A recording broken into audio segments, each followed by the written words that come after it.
Happy inauguration day and happy Bitcoin all-time high, people. My TikTok still doesn't work, but I'm hoping by the end of this stream that is fixed and it can truly be a happy and celebratory day. You are watching a very special live stream on CoinDesk's social channels where we are going to talk about some of the weekend's events leading up to the swearing in of the new president of the United States and look forward to what the industry is expecting. Like I said, we are live across all of CoinDesk's social channels. So that means you, the viewers, can engage with us. If you have questions for some of our guests or commentary, put it in the comments right below this video and we will try to get to it throughout the stream. We are going to be streaming for 2 hours. We have a jam-packed show. Experts are joining us across all sectors to talk about what we can expect as we head into 2025 under a new administration in the United States. All right. Like I said, we are streaming live. At the end of this stream, we are going to be taking a look at the swearing in ceremony where we'll see the 47th president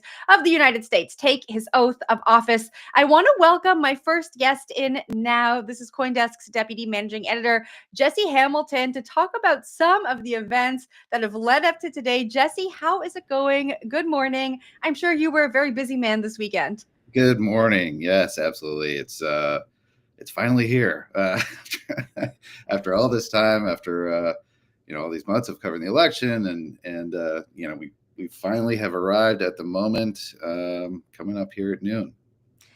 We really have finally arrived at the moment. A lot of different events happening, kind of one after the other, leading up to today. Let's talk about Friday, that crypto ball. I know that CoinDesk had some great reporting by you on some of the events that happened at the crypto ball, but just briefly talk us through what happened there. I know a lot of folks from the incoming administration attended. Snoop Dogg was there, Soulja Boy, Rick Ross.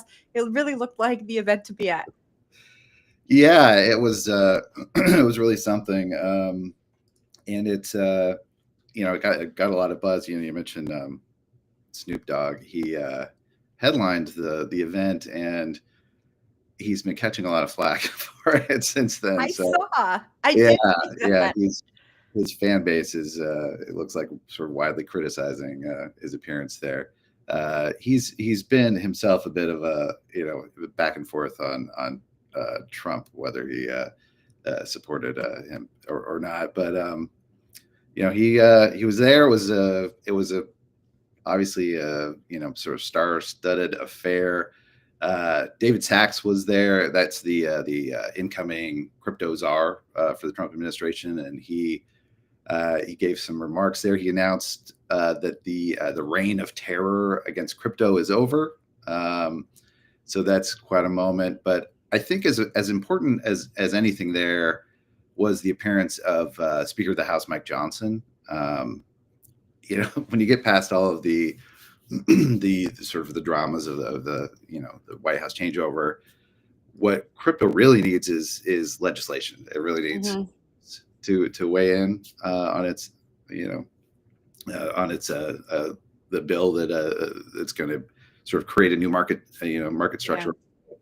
And so him showing up there, I think, was very interesting, and maybe shows that this new era of crypto in Congress. Yeah, a few points you mentioned there that I want to talk about. But first, let's bring in Ben Schiller. He's going to join the conversation now. He's been waiting backstage. This is CoinDesk's managing editor, Features, Opinion, and Consensus Magazine. Ben Schiller is joining the party as we take a look at what's going on as we get ready to see the 47th president of the United States sworn in at 12 p.m. Eastern Time. Ben, welcome. Good morning. Good morning. It's really history in the making here. Of course. I know Jesse was just giving us a breakdown of what happened at the crypto ball on Friday. A few points that he brought up that I wanted to talk about. The first one was that Snoop Dogg's fan base is a little bit divided on what happened there. And the reason why I want to dig a little bit deeper into this is because a lot of folks are thinking that with the Trump that supports crypto, we get this mainstream breakthrough that we talk about so often in this industry. And so, Jesse, I want to throw it back to you. What does that tell you about some of the speculation that we have from inside the industry about what this presidency could mean for the adoption of crypto? Is there still a much longer path ahead when it comes to reaching that mainstream audience?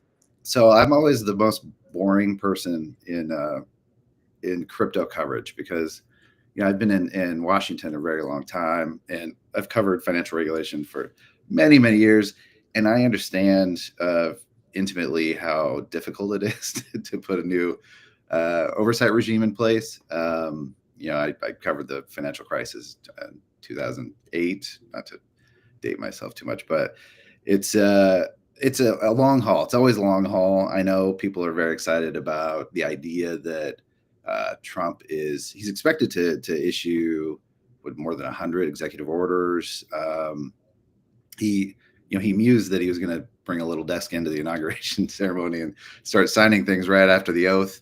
I don't know how serious, as with most things, I'm not sure how serious to take what he was saying on that. But obviously some of the executive orders will involve crypto, so there'll be excitement. There'll be like a rush of sort of interest in what his sort of policy aims are. But we do, as you suggest, need to sort of be aware that this stuff takes a really long time to put in place. Even with executive orders are more like, they tend to not have a lot of legal force. They're almost more like a mission statement for a president. So they have to be executed by the executive agencies. Yeah, Ben, I wanna bring you into the conversation. We're taking a look at what regulation could look like for this industry in 2025 under Trump administration. But we're going to talk about two other things that happened before the three of us got here today, and that was the launch of Trump's meme coin and subsequently the Melania meme coin. Ben, talk me through what was going through your mind as this news broke on the weekend and we saw these two meme coins being launched by the incoming president and first lady. Well, I think what was going through my mind is the same thing that was going through everyone's mind, which is some version of OMG, because this is quite an unusual occurrence. I mean, we've seen a lot of assets in the past go pop over weekends, but this was a special case issued, we think by the Trump team, and we've never seen a politician coming into office like this. And then launching a financial product at the same time. That's quite an unusual thing. And I think maybe, I mean, it's not really for me to say, but I think if you look across Twitter and the crypto community, I think this is really dividing opinion as a good or bad thing. And I think you had a lot of people saying, well, this is great because this is an example of permissionless innovation. It means that anyone can launch their own, product, financial product, coin, whatever you want to call it. And that's a great thing because it's going to lead to a lot of innovative activity. But on the other hand, this guy is president of the United States, or will be, and the fact that he's launching this asset kind of raises lots of issues of conflicts of interest. And I was just reading this morning, for instance, Nick Carter, a very prominent influencer in the Bitcoin world, and I think would be sort of regarded as kind of center of the Trump supporting movement in crypto. He had some very kind of wise statements about the dangers of maybe foreign actors investing in a meme coin like that, and how that could unduly influence a politician, and how that is sort of just not on in a democracy, and it's not something we should really be supportive of. So I think there are a lot of people in crypto quite, even on a day of celebration like this, we finally arrived, when we finally got crypto in the White House and spread right across Washington. You can see, moments like this with this meme coin, as fun as it is, how that can maybe be a bit of a fissure or a bit of a fault line in the coalition between the, Make America Great Again coalition and the kind of Silicon Valley coalition, and then the more sort of traditionalist kind of normative coalition of people who just want things to work properly. And I think this meme coin raises a number of difficult issues that I think both, something to think about even on this day of celebration.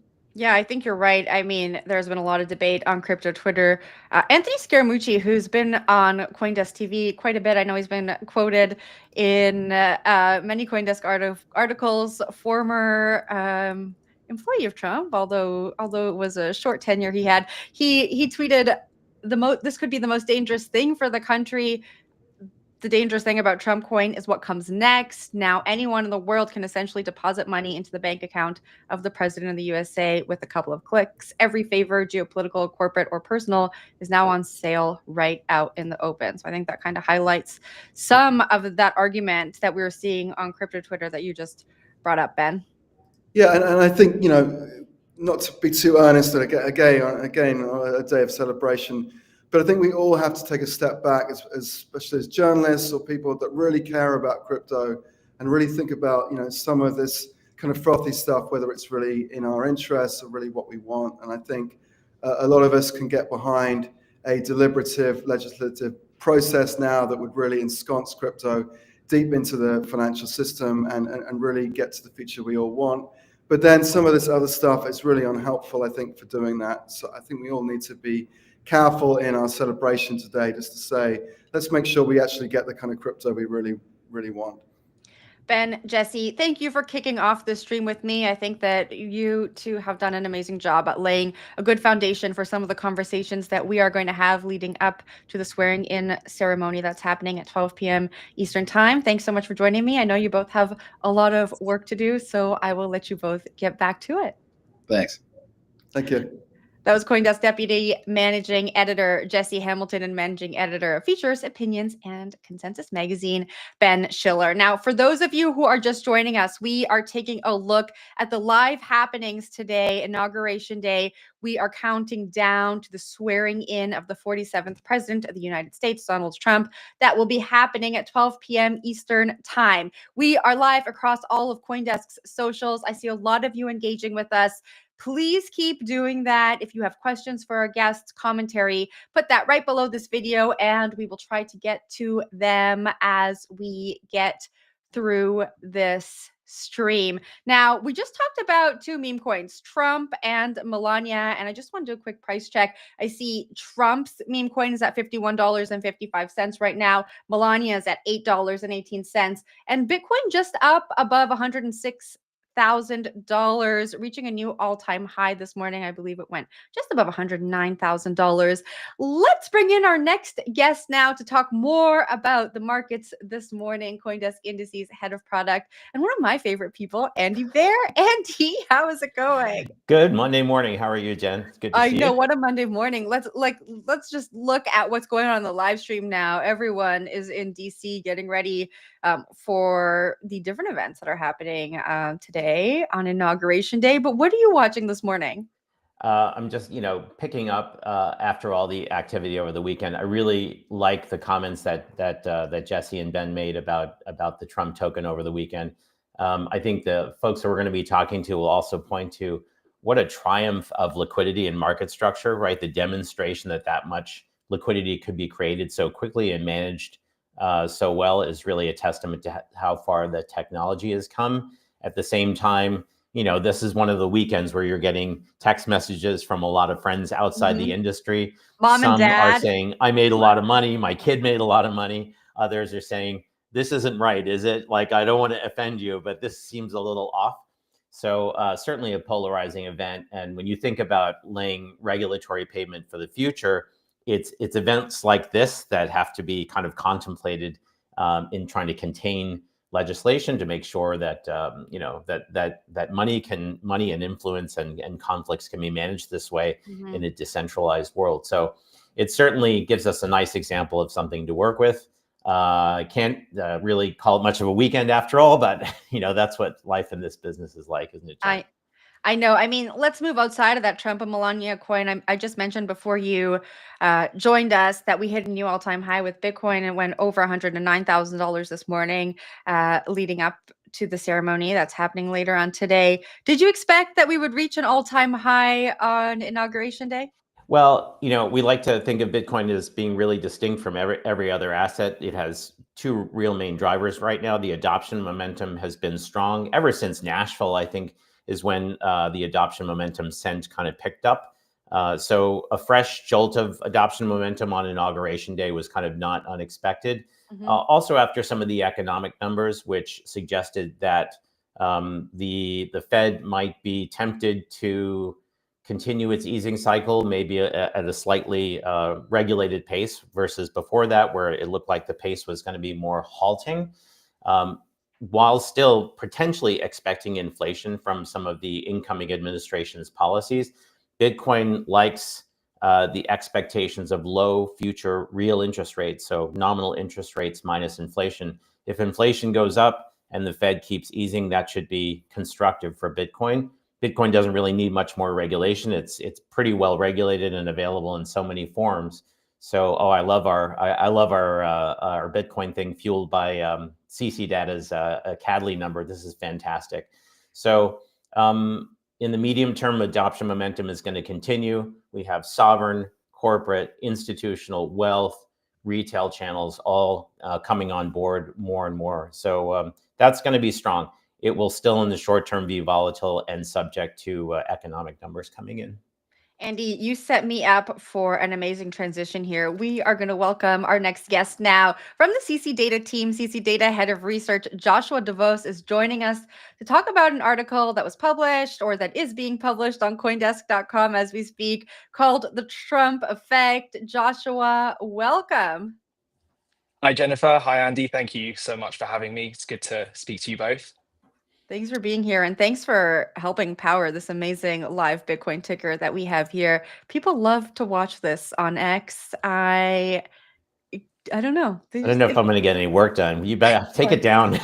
Go back to the motorcade. Take it down, yeah. I can't focus. Fingers on the button. I know.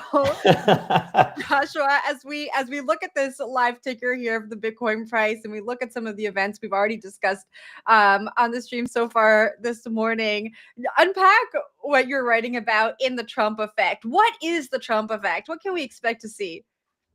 Yeah, it's a really interesting topic, and I think it's perfectly titled. The Trump effect really is a characterization of the growing volume, the open interest, the inflows of capital through stablecoin markets. I think there's just been a huge level of exuberance entering the market as a result of the election. I think that's been the core focus of our article, is just analyzing the market structural shifts. We've seen many of them. I think a really great point to mention here is that November and December for aggregate spot and derivatives volumes both hit monthly all-time highs consecutively, which rounded off an incredible 2024, where we saw the total aggregate volumes for spot and derivatives reach another all-time high for the year of 75 trillion, which is 10 trillion more than 2021. So really exemplifies the new capital inflows that we're expecting to see into the next year and into 2025, as we're seeing in the first start of the month here in January. Josh, I wanted to drill in on that a little bit. I think, it's people watch inflows and outflows of ETFs because that's kind of visible, and it kind of can represent US investor behavior. But this idea that, you have tens of trillions trading in spot and derivative markets, actually the majority of which I understand is in derivative markets, just shows that the market structure, the liquidity, is growing, and that as more and more serious money that requires things like better collateral treatment and more secure, I guess, execution and transmission plumbing is being put into place. Is this something that you expect to continue? And how much of this do you think might find its way more onto onshore in the United States as the administration starts to loosen some of the strings? Yeah, I think it's been a really interesting phenomenon over 2024. Institutional interest, I think, was the defining factor for the year. CME volumes, options, and futures were both reaching all-time high levels. In fact, they were eating quite considerably into the overall derivatives market share, to the point where it was becoming a really pronounced effect on the overall market in liquidity and flows. Interestingly, though, in the last sort of few months, especially November and December, they were actually characterized by an influx of spot trading. So generally speaking, as you mentioned, Andy, derivatives tends to dominate the market. There's obviously a lot of leverage there, and a lot of speculative positioning, but there has been this almost notable downtrend going from 2023, where derivatives market share of overall volumes were sitting in like the mid 30%. It's now raised almost to 50% spot to derivatives. So there's been a really large influx of spot trading in the last couple of months. I think that's been something that we're noticing on our side. And as you know, as we look at spot trading and the impact of that, you know, there has been this influx on the spot side, and certainly when we analyze the effects of spot trading versus derivatives, it tends to be longer term positioning, more retail interest. But I still think it's worth noting that that institutional part via the ETFs, via CME, is still growing. So overall, there's just been the pie is growing overall, and I think there's been an influx on both the institutional and the retail side that we're seeing.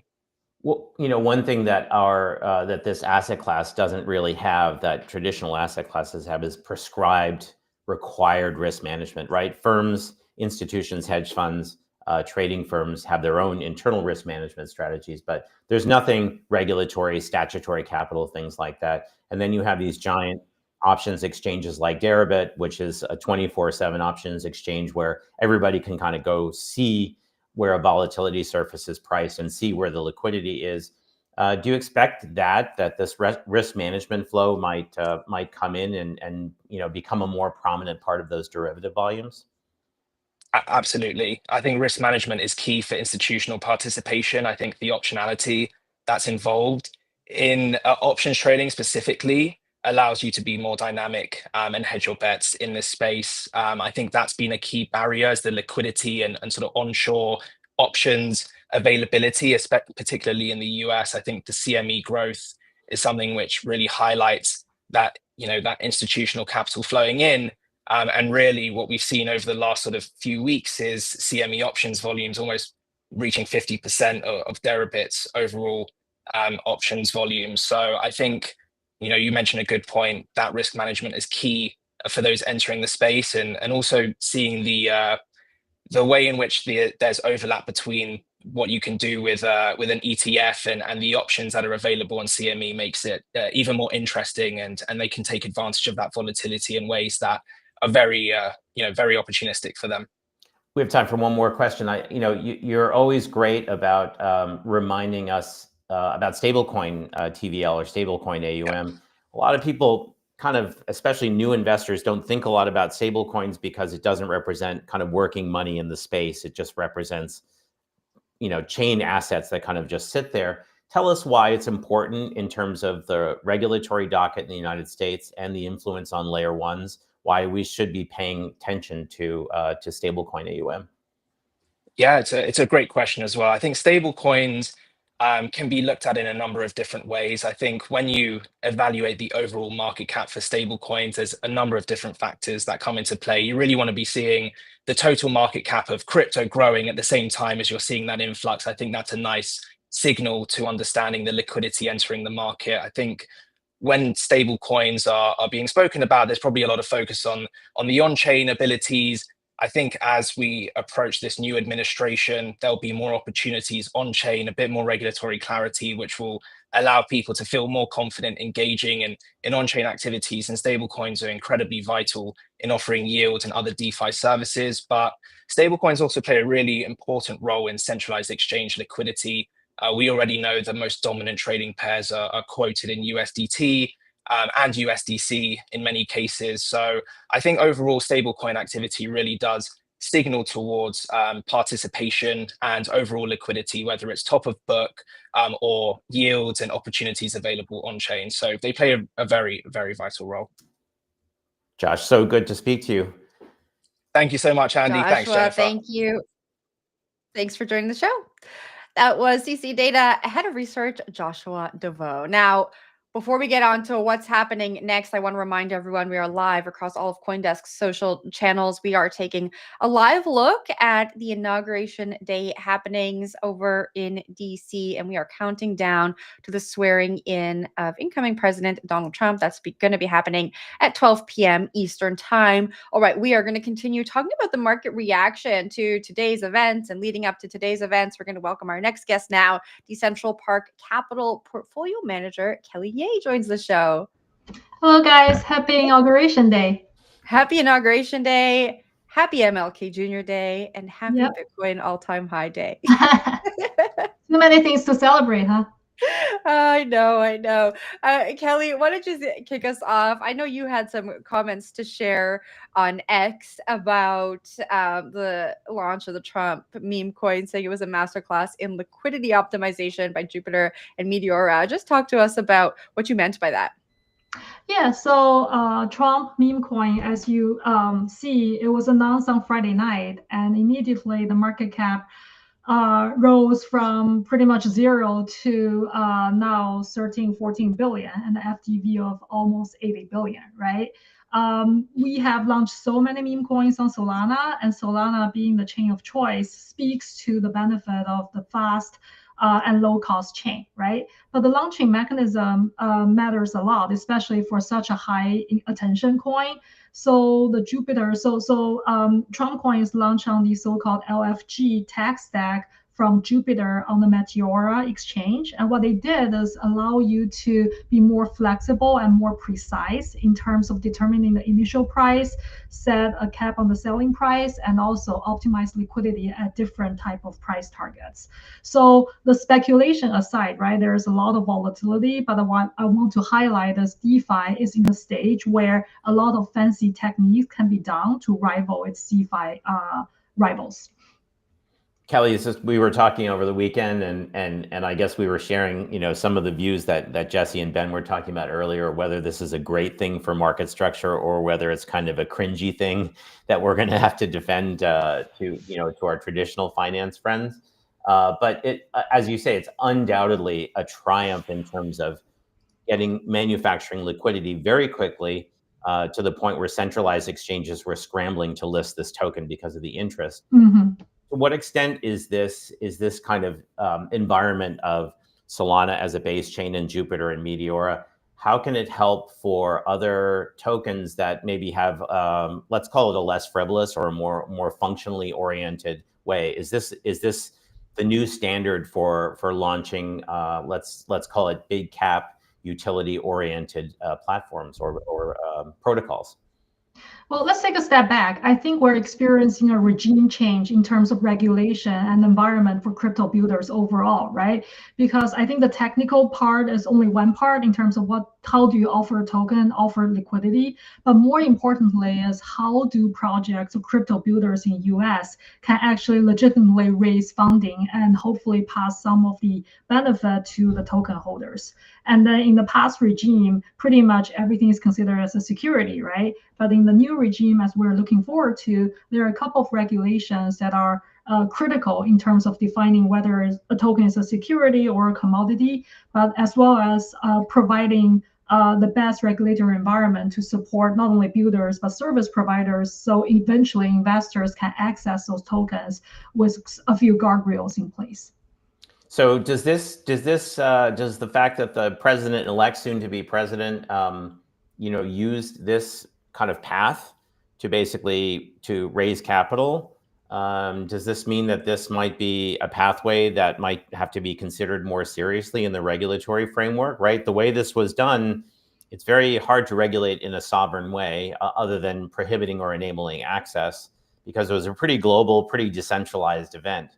So does this create kind of a mold that can be iterated upon? We all know legislation takes years, right? But if certain in place, kind of standards are accepted, things can continue in this way. So do you think that we created kind of a mold here that could be used in the near future?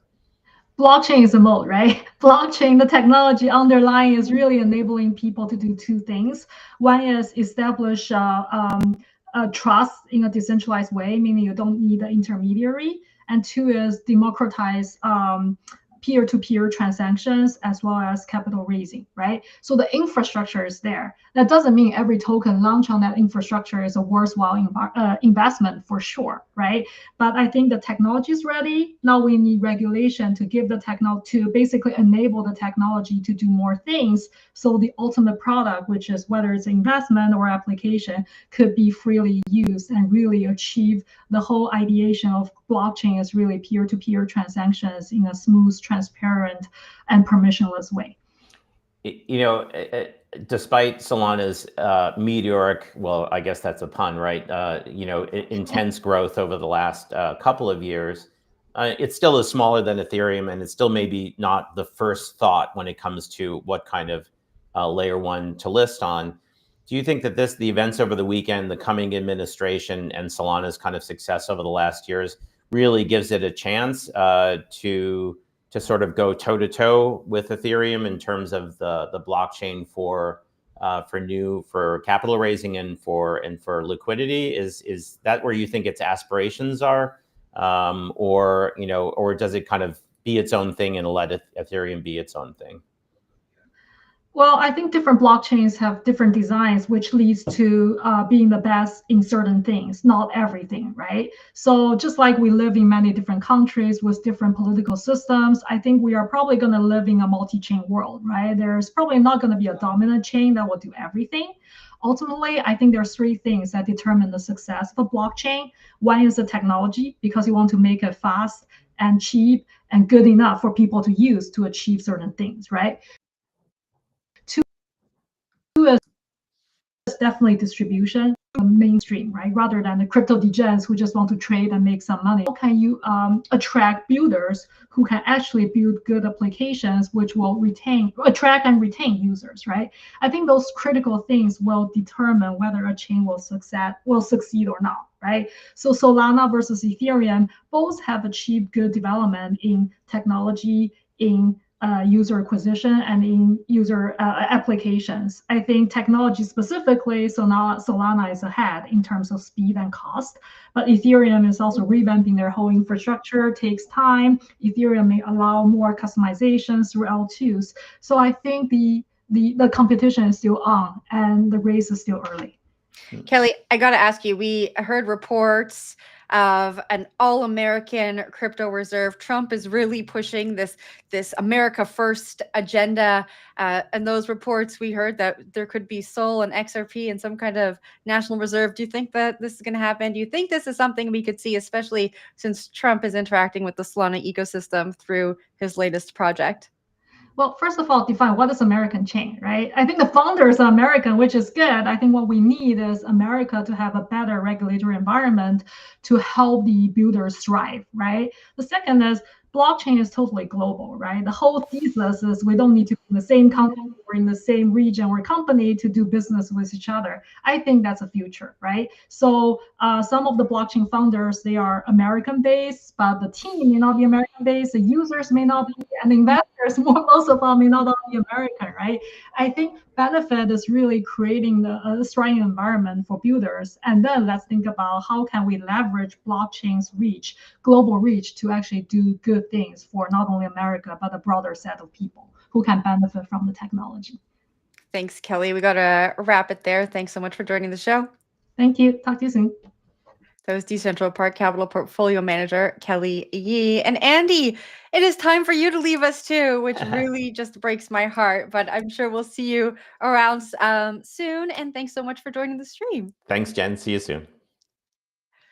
All right, that was CoinDesk Indices Head of Product, Andy Bear. Now, we are just getting warmed up here. If you're just joining us, we are live across all of our socials. We are taking a look at the 60th inaugurational ceremonies. You can see them on the screen there. And we are being joined by CoinDesk folks and experts across the industry. This next guest is someone who I work with very closely. Our anchor for CoinDesk Daily, Christine Lee, joins us now from Davos, where you'll be reporting, Christine, for the next few days. How's it going? Hello, Jen. Very, very exciting weekend we've just had, and a very exciting week ahead as well. Oh my gosh, I know we've talked about a bunch of things so far on the show. Bitcoin's all-time high, Trump's meme coin, Melania's meme coin, what today's events mean for regulatory outlook for this industry in 2025. You and I are going to talk a little bit about what this could mean for the creator economy in just a moment. But what are you watching? What's sticking out to you? Well, just watching this feed now as the inaugural ceremonies get underway, I'm really curious to see how Trump and Biden greet each other. As we know, in 2020, Trump contested the election, and when he had to hand over the the keys to the office, as it were, he didn't shake hands, and there was a rather cold greeting between Biden and Trump. But I think we're going to see a different demeanor, a different attitude as we see this regime change right now. And at least in Switzerland, from Davos, Switzerland, we've just kicked off Davos week, the World Economic Forum week. And what the first session live streamed from Davos was the impressions of inauguration. And actually, it was quite optimistic about the regime change. They noticed and they noted that in the Middle East, right now in Israel and Gaza, there is a ceasefire deal, and they attributed that to Trump. He said that he did not want there to be conflict. He wanted a ceasefire deal to happen before inauguration, and the Trump folks managed to get it done, something that the Biden administration had said that they would do, but had challenges in doing. And so that kicking off inauguration day is already quite an achievement. And I'm really looking forward to seeing what executive orders have in store. I mean, there have been a lot of promises, a lot of talk about pro crypto announcements to be made on day one of inauguration day. So, really interested in seeing what comes of that. I mean, just off the top of my head, a strategic Bitcoin reserve, anything that will be said about pardons, about Ross Ulbricht, about possibly Roger Ver, who's also campaigning to be pardoned in the potential crime that he's looking at. So lots to observe as the inauguration gets underway. I'm still waiting for my TikTok to come back online, so that's just top of mind. It's supposed to be back online. It's supposed to be, but It's the shortest shutdown, just more than 15 hours. I know. I mean, I still don't have access. Hopefully, maybe by the end of this stream, my TikTok will come back online. But let's welcome our next guest, Christine. Galaxy CEO Solo Cisse is joining us now. Solo, you are here to really talk about what this shift in power means for the creator economy. But the first thing I got to ask you is your TikTok back?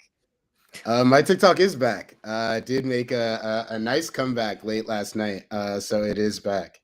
Is yours still not back? It's still not back. I don't know. It just could be me. Maybe I have to run an update or something, but we don't have to talk about it on this stream. What I want to kick it off with here, Solo, is we just had Kelly Yee on the show. She said on X back in December that Sol could become the currency of attention previously. And now that Trump has launched his meme coin on Solana, do you think there's some more gravitas to that statement?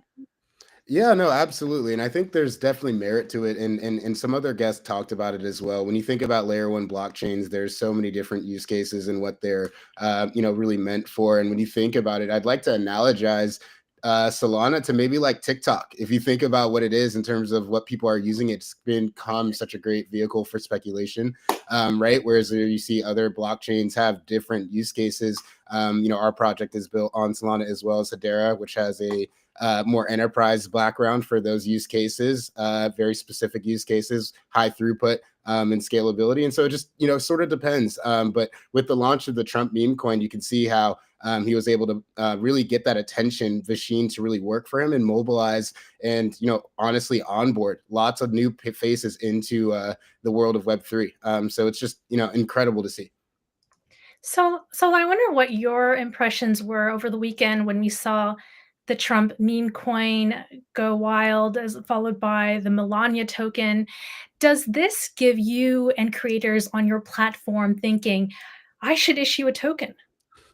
It's funny you say that. My co-founder, Spencer Dinwiddie, OG Crypto, he issued his MBA token or his contract securitization a number of years ago. So we're not, this whole celebrity meme coin thing is something that has been near and dear to our heart. We originally started off as a social token company.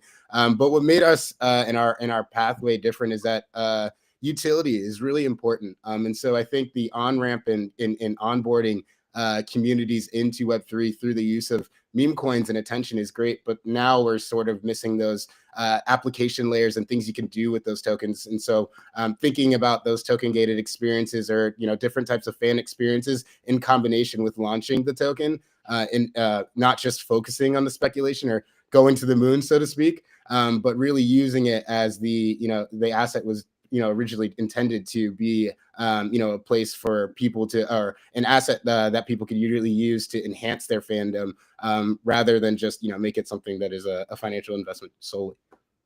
Celebrities and influencers who have launched tokens in the past have really run up against regulatory hurdles. I think we can't deny that, right? And we're talking about this regulatory shift in the United States. What do you think the launch of Trump's meme coin means for celebrities and influencers who are thinking about launching their own token?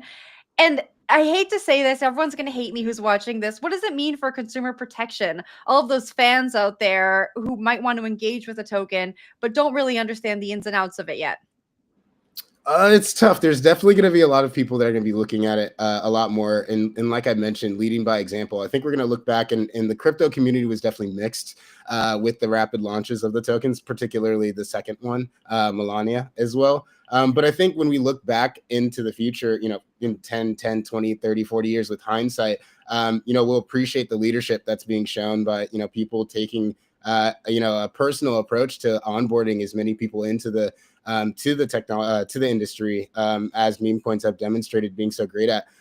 But like you mentioned, it's going to give way to potentially more people looking to monetize that attention for maybe not so good reasons. So it's on us, company leaders, myself, Spencer, as people who have been building in the community, the creator economy for a number of years, to try and educate these people on how they can use utility-based models in addition to meme coins. This concept of meme versus utility on Twitter is almost laughable, because I think the creator economy will get a huge leg up. You've seen with the TikTok ban, people developing these large, massive fandoms, but not really able to do much with it as soon as an off switch is taken off. So finding a way to onboard these communities and build these economies around likeness and attention. But that next step and layer will really be in the utility that they're able to unlock to truly give their fans experiences that are unparalleled. So I'm wondering your impressions of, are these meme coins, and especially with Trump issuing his own, is that a good thing? And I see a wide spectrum of reaction online. And Jen alluded to this earlier from Anthony Scaramucci saying now you're basically able to send money directly into the bank account of the president. Others are saying that this is innovative. This is going to usher in 4 years of incredible innovation for the digital asset space. I just saw a tweet from Mark Cuban saying, mint it, print it, sell it, F it. That is the mantra for the world you are suggesting. Where do you fall in that spectrum? It's tough. I mean, I think when you think about what the world of Web3 needs and what we have, as builders and community members for the last, couple of years have been wishing for, is we've been looking for adoption. And what we've found right now with meme coins is that they're the fastest way to bring new faces into the industry. And the problem is, our industry has become an echo chamber where we're all sort of, shifting and trading back and forth to each other, trading against each other. And the growth of this industry and what it can represent and what it can unlock, especially going back to the ban, a lot of creators were distraught about what they would do next, because they weren't able to figure out a way to, really monetize or really take ownership of those communities. And what meme coins allow you to do is really do that. And so, Trump being able to issue his own, definitely leading by example, potentially could have, looked back and maybe did it another, later on after that, clear regulatory framework was put together. I don't know, but people could always split hairs with how things are going. But I think as a whole, people in the industry, like I mentioned, with 2020 hindsight, will be thankful that not just on Solana, but, we've seen leadership look to really, sink their teeth into it and put their money where their mouth is, by, really getting involved and invested into the technologies instead of just talking about them. So outside of meme coins, if we take a look at Web3 technology and we just zoom out for the audience here, we look at the TikTok ban. How does Web3 slot itself in here and empower creators so that being deplatformed if the government decides that a platform is not able to operate in a certain jurisdiction anymore, doesn't end up taking away all of, I guess, the resources and digital artifacts that you've built. Yeah, absolutely. And I think that goes back to the, when you think about the digital assets themselves and giving utility to these tokens, they can exist in many, many different forms and different application layers. And so thinking about what you might do with a Trump coin and finding a way to, potentially partition that or use that as a way to buy, someone's time. That's kind of where our platform comes into play, which is, similarly to a lot of the creator-based platforms that allow people to monetize their time, potentially using that token as a method to facilitate that value transfer, or potentially finding ways to create those token-gated experiences and communities. We don't really have those application layers yet. We have speculation. We have on-chain technologies, but we're really missing those consumer applications that will allow people to really do much more than just, download Moonshot, buy a meme coin and hope the price goes up. I think we're now getting to that step, and I think this is a mission critical for the evolution, and really it will be telling what Trump's plan is with Trump the coin. He could have a large plan and continue to add utility to it, to continue to lead by example, instead of just letting it die with the pump and the hype and the attention cycle. But this is a mission critical part for our industry across the board, not just with social media, but with all applications, to truly look to each other as builders and try and build and push true utility in use cases, not just speculation and greed. Just want to take a moment to look at the images we're seeing. We saw Barack Obama, the 45th president of the United States, enter the room. We saw the Supreme Court justices entering the room. And so as the ceremonies get underway, so Solo, I'm wondering if you could tell us a bit about your experience through the Biden administration, trying to raise money and build in a crypto winter, if you will, and what you hope for to see under a Trump administration with a supposedly more crypto-friendly administration. Yeah, I mean, I think we saw, the last year was really our industry got much needed love from really both sides. I think blockchain and Bitcoin is really a bipartisan issue. It's always been bipartisan. Freedom and ownership is something that we should aspire to give to every person. And I think that's what Satoshi and what Bitcoin and Web3 ultimately represents. I think for us building in the last 4 years, it was definitely tough. I got to tell you, just because the lack of clear regulatory frameworks made it really difficult to understand kind of which directions you might take as a young founder. You build and raise money, but you also make sure that you have appropriate legal counsel, which isn't cheap.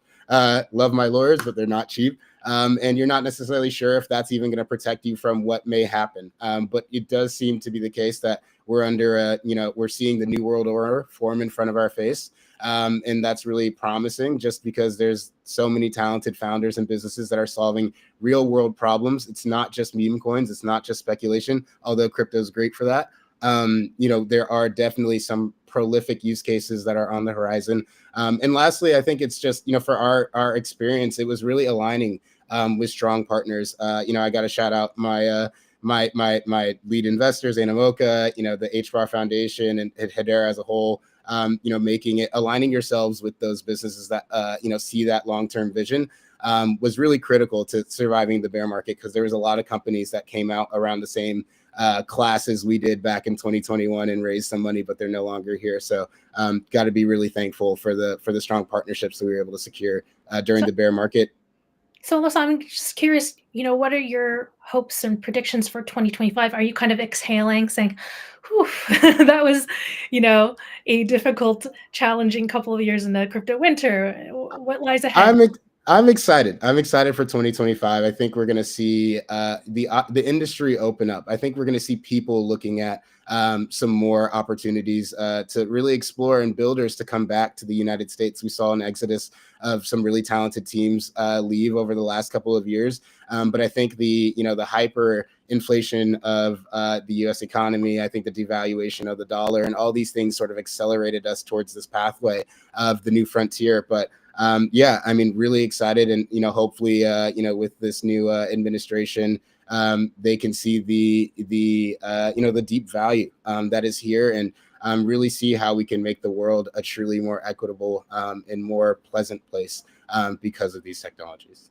All right, Solo, we are going to have to wrap it there. Thanks very much for joining us. Thank you for having me.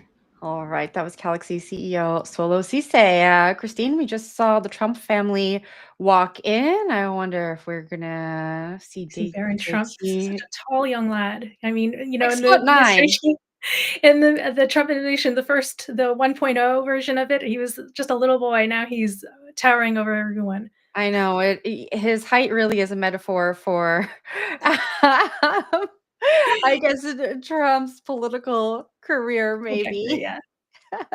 All right, Christine, thank you very much for joining us today. Just so our audience knows, you're going to be covering the ongoings at the World Economic Forum in Davos. Give us a little preview before you head off as to what we can expect from you for the rest of the week. Absolutely. So the World Economic Forum kicking off today. We have 3,000 leaders from around over 130 countries, including 60 heads of states and governments.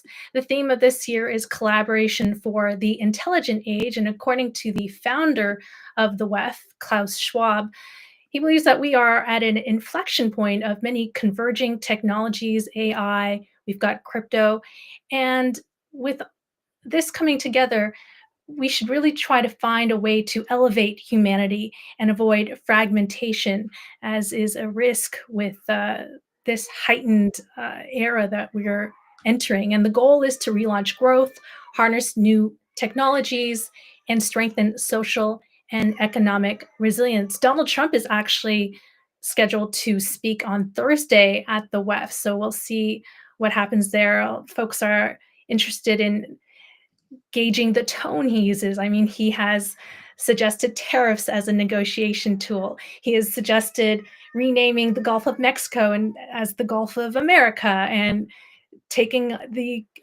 Canada as the 51st state, and taking ownership of Greenland. And so folks are really interested in gauging the tone and attitude of his address on Thursday. There's also an address by Ukrainian leader Vladimir Zelensky happening tomorrow. And that is also another geopolitical conflict, the Ukraine war, that folks want to have some insights in. I mean, Trump said that he would eliminate or rather find a peace deal for the Ukraine war before inauguration, or within 24 hours on day one. I don't think that's going to happen now. Yeah, we will have to. We'll have to wait and see. While you were talking there, I believe we saw Jill Biden walk in greeting the Clintons. We are going to continue taking a look at this live stream from the inauguration ceremony, of course, counting down to the swearing in ceremony of the 47th President of the United States at 12 p.m. Eastern Time. Christine, I'm going to let you get back to it in Switzerland. Thank you so much for joining today, and we look forward to your coverage over in Davos. Oh. All right, we have talked all about the markets. We are looking in at the inauguration ceremony now. I'm going to welcome in my colleague Nick Day now to switch a little bit from the markets conversation to the policy and regulatory conversation. Nick, how's it going? Oh, Nick, we are having a hard time hearing you. I wonder if you are muted.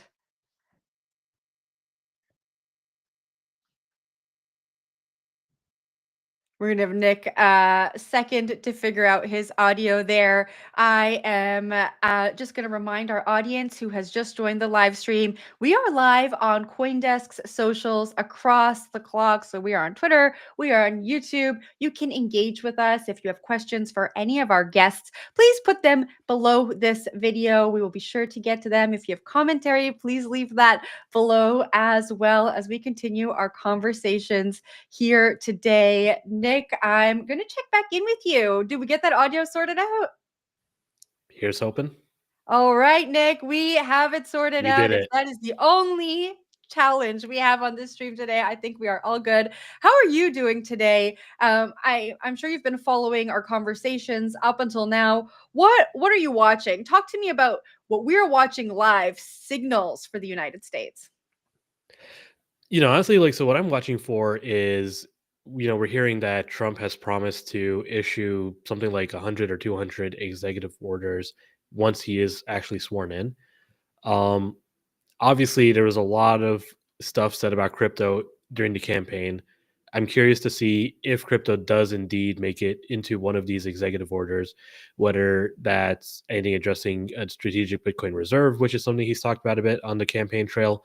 If we're looking at any kind of regulatory changes and how the agencies might be approaching this. Obviously, Trump does not directly personally have the ability to control what, say, the SEC does, but how he approaches this, I think, will be a important signal for how his nominated regulators will handle crypto moving forward. So I'll be keeping an eye out for that alongside my colleague Jesse and Cheyenne. Jesse, you had on earlier, of course. We'll be seeing what he says if he discusses crypto at all in the inaugural speech. If not, maybe it means it's a lower priority than some of the other things that appear to be on the docket for today. But that's what we'll be looking for.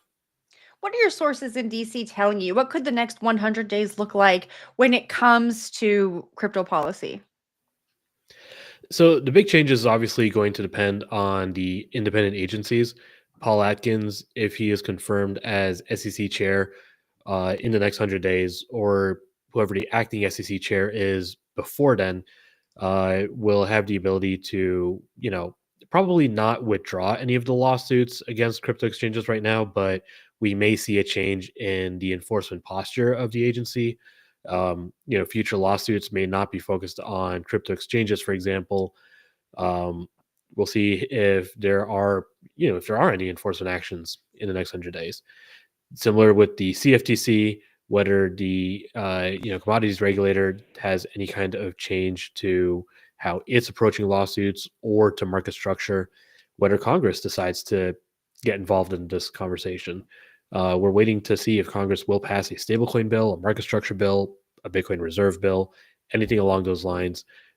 But the first 100 days, it's a big mystery as to whether or not this will really be a priority. All right, Nick, let's continue the conversation here with our next guest, who recently announced that he is stepping down from his position as chief legal officer at Kraken and will now serve as senior advisor, Marco Santori. Hi there. Thanks for having me. Marco. Hi. Of course. Well, let me just remind our viewers, we are taking a look at the live inauguration ceremony. We see a bunch of former presidents standing up there right now. Marco, as we take a look at this, as we count down to the swearing in of Donald Trump as the 47th president, talk to me about your reflections. You've been in this industry for a while. I think I mentioned earlier in the show, you started at Kraken with just a team of 4 lawyers, and that grew to almost 70. How are you feeling today? No, it feels good. It feels good. I mean, I look back on 2012 when I took on my first crypto client, and I don't think I could have imagined any of this. I mean, the fact that there would be a community this big, that there would be so many builders, that people would be building so many different things using blockchains. I mean, when I started, there was one blockchain and it was slow. Now it's still kind of slow, but there's a lot more blockchains, and that particular blockchain has done pretty darn well. I want to reflect a little bit on your time as a lawyer in this industry. I know it probably hasn't always been easy coming up against some of the agencies in the United States. Talk to us a little bit about your journey up to this day, just for our audience to understand a little bit more about where you're coming from. Yeah. Well, I've been doing this since 2012, right? So I've seen a lot happen. I've seen a lot come and go. A lot of theories have been proven right, frankly, and a lot have been proven wrong. There's all these perennial doubters out there, the sort of professional critics that are just consistently humbled by what this community and what this ecosystem have done.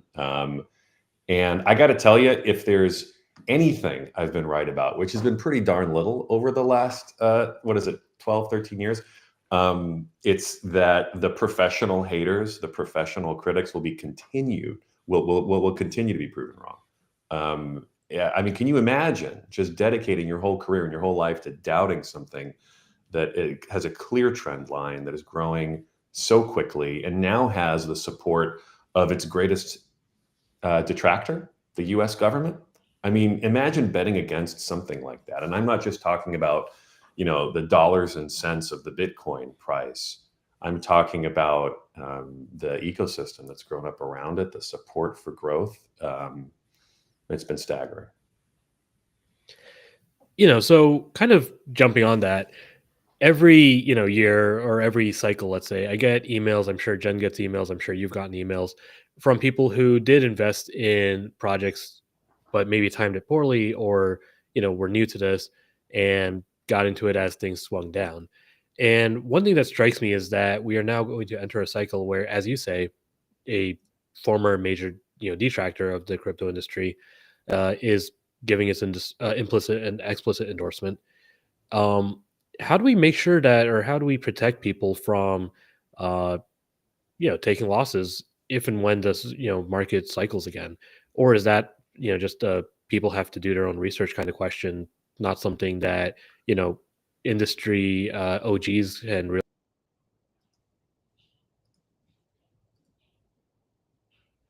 I think we lost Nick there for a second, but Marco would love to just get you way in there. Yeah, I'm happy to. I think I know what he was asking. I think what we need is clarity, and I think that's what we're going to get. Look, there will forever be people who make money and people who lose money. That is freedom.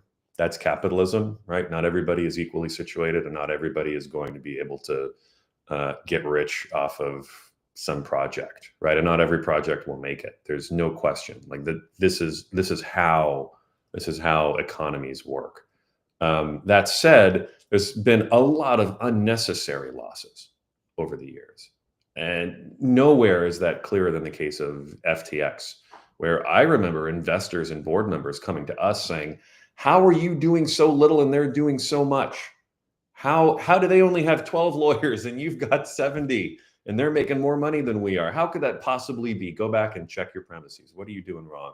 And it turned out we weren't doing anything wrong. They were the ones doing something wrong. And they were created because we didn't have regulatory clarity in the United States. So many Americans were pushed offshore to FTX. They were pushed into projects that were illegitimate instead of projects that had the backing of a United States regulatory regime. I, for one, look forward to what the next 4 years are going to bring. And frankly, what the next 6 months are going to bring in terms of things like market structure, in terms of stablecoin regulation, licensing, all of the things that would have kept businesses onshore, that would have kept businesses under a regulatory regime that even the most strident libertarians would have approved of, right? Anti-fraud, preventing theft, interdicting crime, not just the mere failures to register, but the true malum in se, the things that everybody believes is the what the government ought to be doing if they're doing anything to stop crime. I think that's what we're going to see over the next few years. We're going to see regulatory clarity from not only from the administration, which has promised as much, but also from the independent agencies. Just like Nick said earlier, I think we're going to get that clarity. I truly do. We have Nick back now, but I want to ask you, Marco, while he gets his bearings there, have you had any conversations with the incoming administration, and do you have any intel into what we can expect as President-elect Trump comes into office? Yeah, I've never shared any of the content of private discussions with government officials or regulators or anyone like that, and I won't start now. But I can tell you that, in my view, most of the conventional wisdom is correct. I think that we are, like I said earlier, we are going to see clarity from the independent agencies. I think that's going to be part of what Congress expects from their agencies.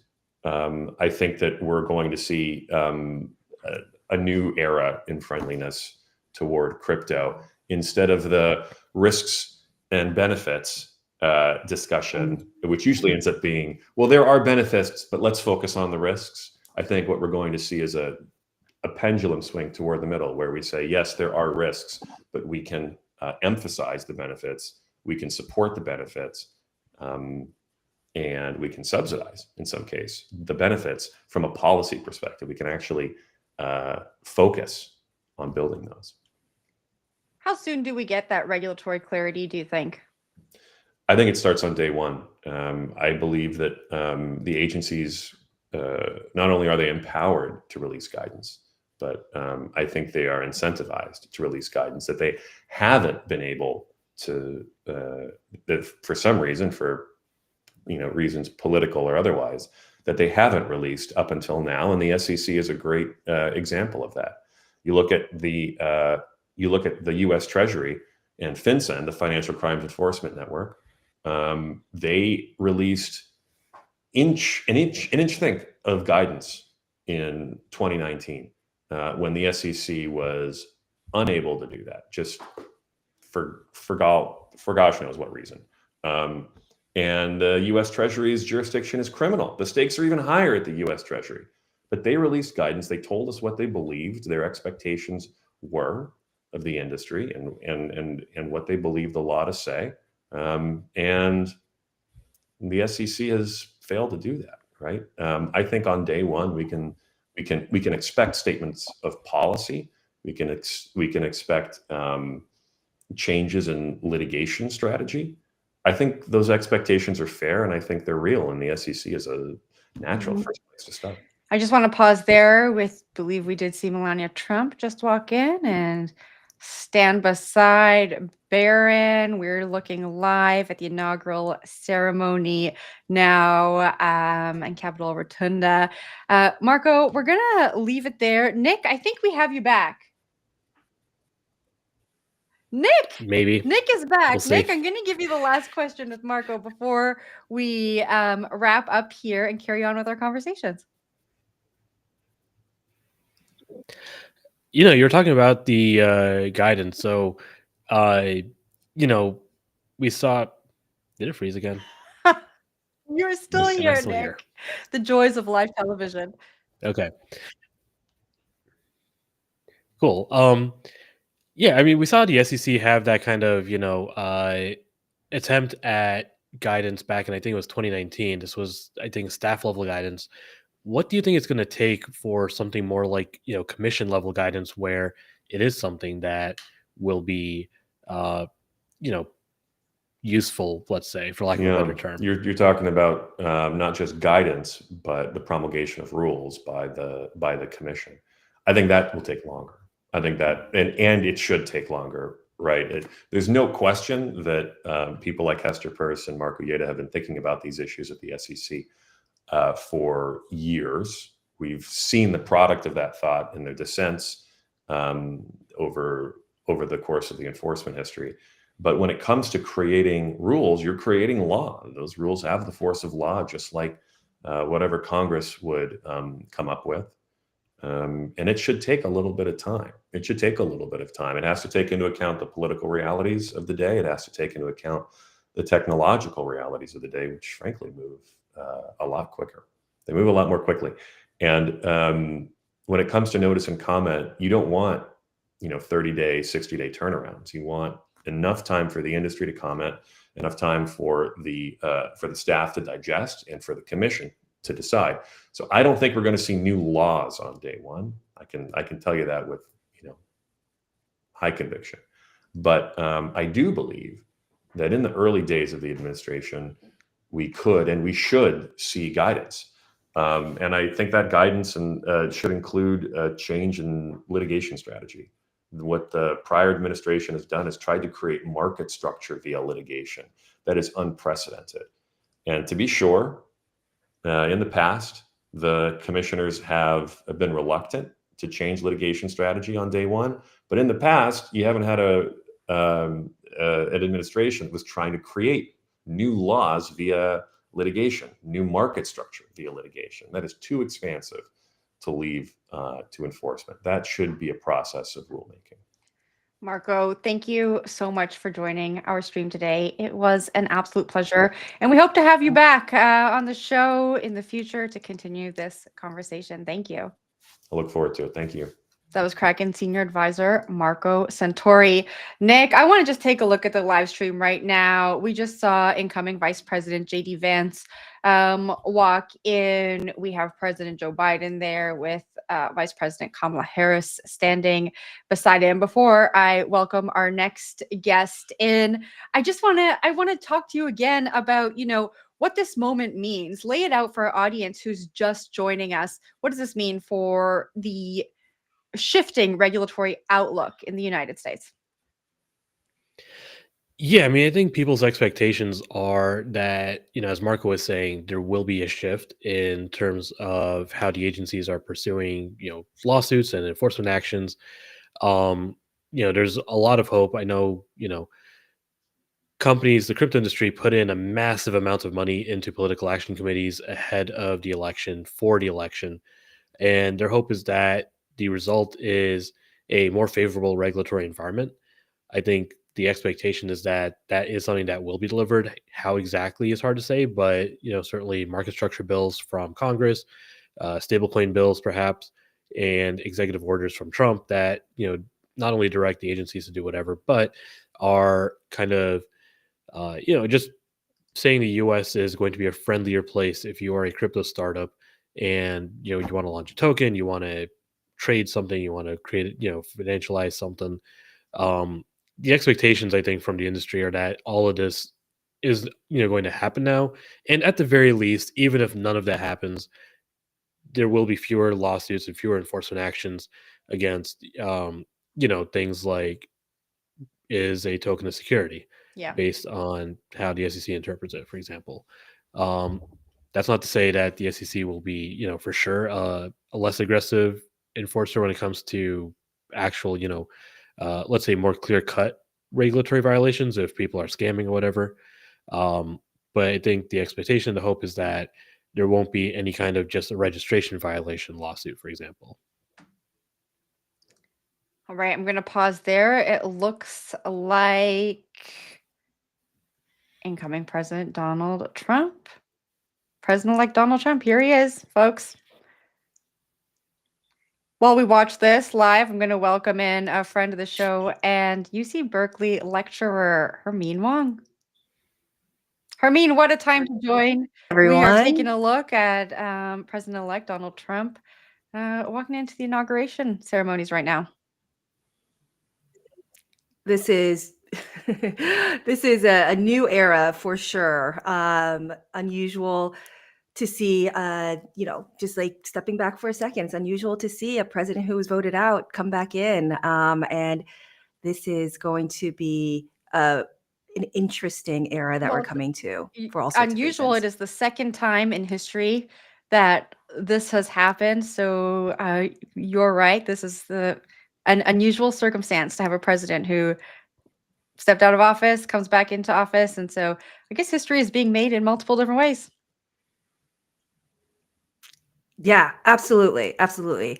And remember, like he's voted in this time by numbers that kind of dwarfed his numbers the first time he was voted into office.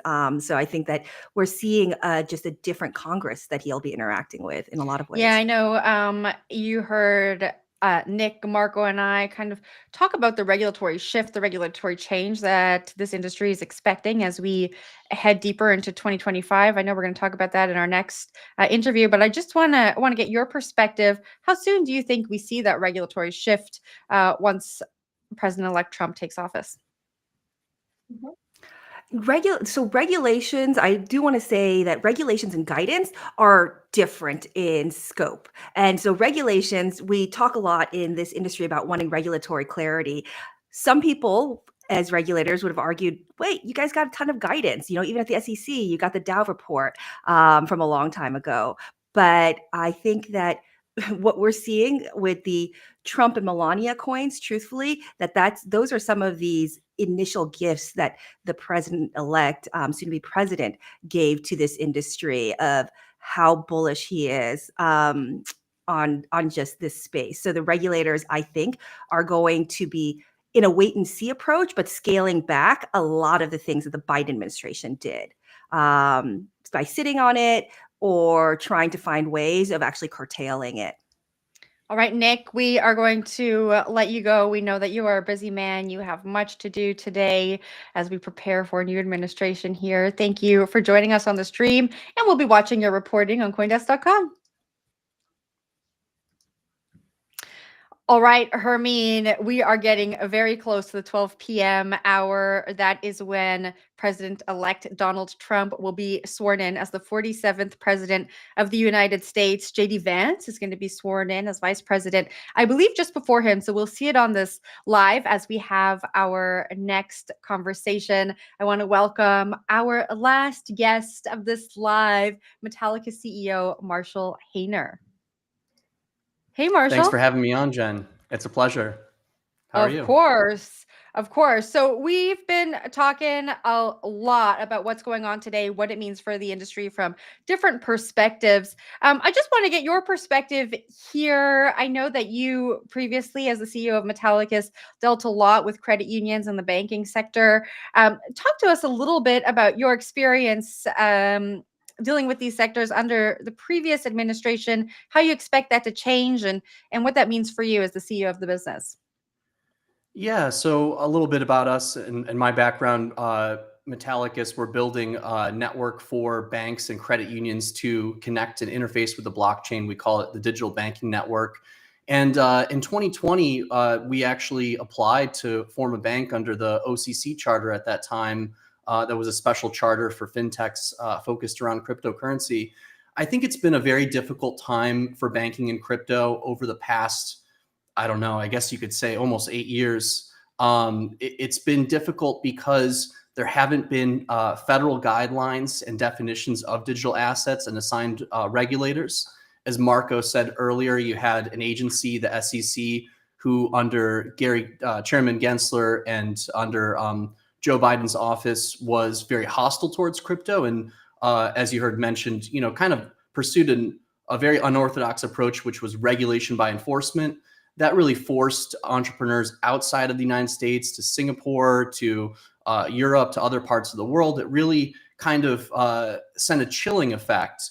And you can see that Coinbase is now engaged in litigation, for example, with the FDIC to uncover some of these memos, what was happening. But I think with President Trump's incoming administration, it's going to be the most exciting time you've ever seen for cryptocurrency. I myself have been around for quite some time, about a decade and a half. So I've watched our space go from nascent, hobbyists and, early tech people to the largest Fortune 500, Fortune 50 companies, even such as BlackRock, getting involved in the blockchain.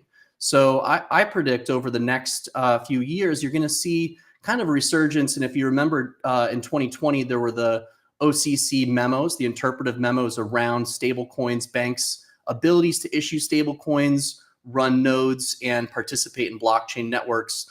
I think we're going to see that come online. And I think that we'll also finally have the opportunity to hold Bitcoin in our bank. And I think that's really important for going mainstream.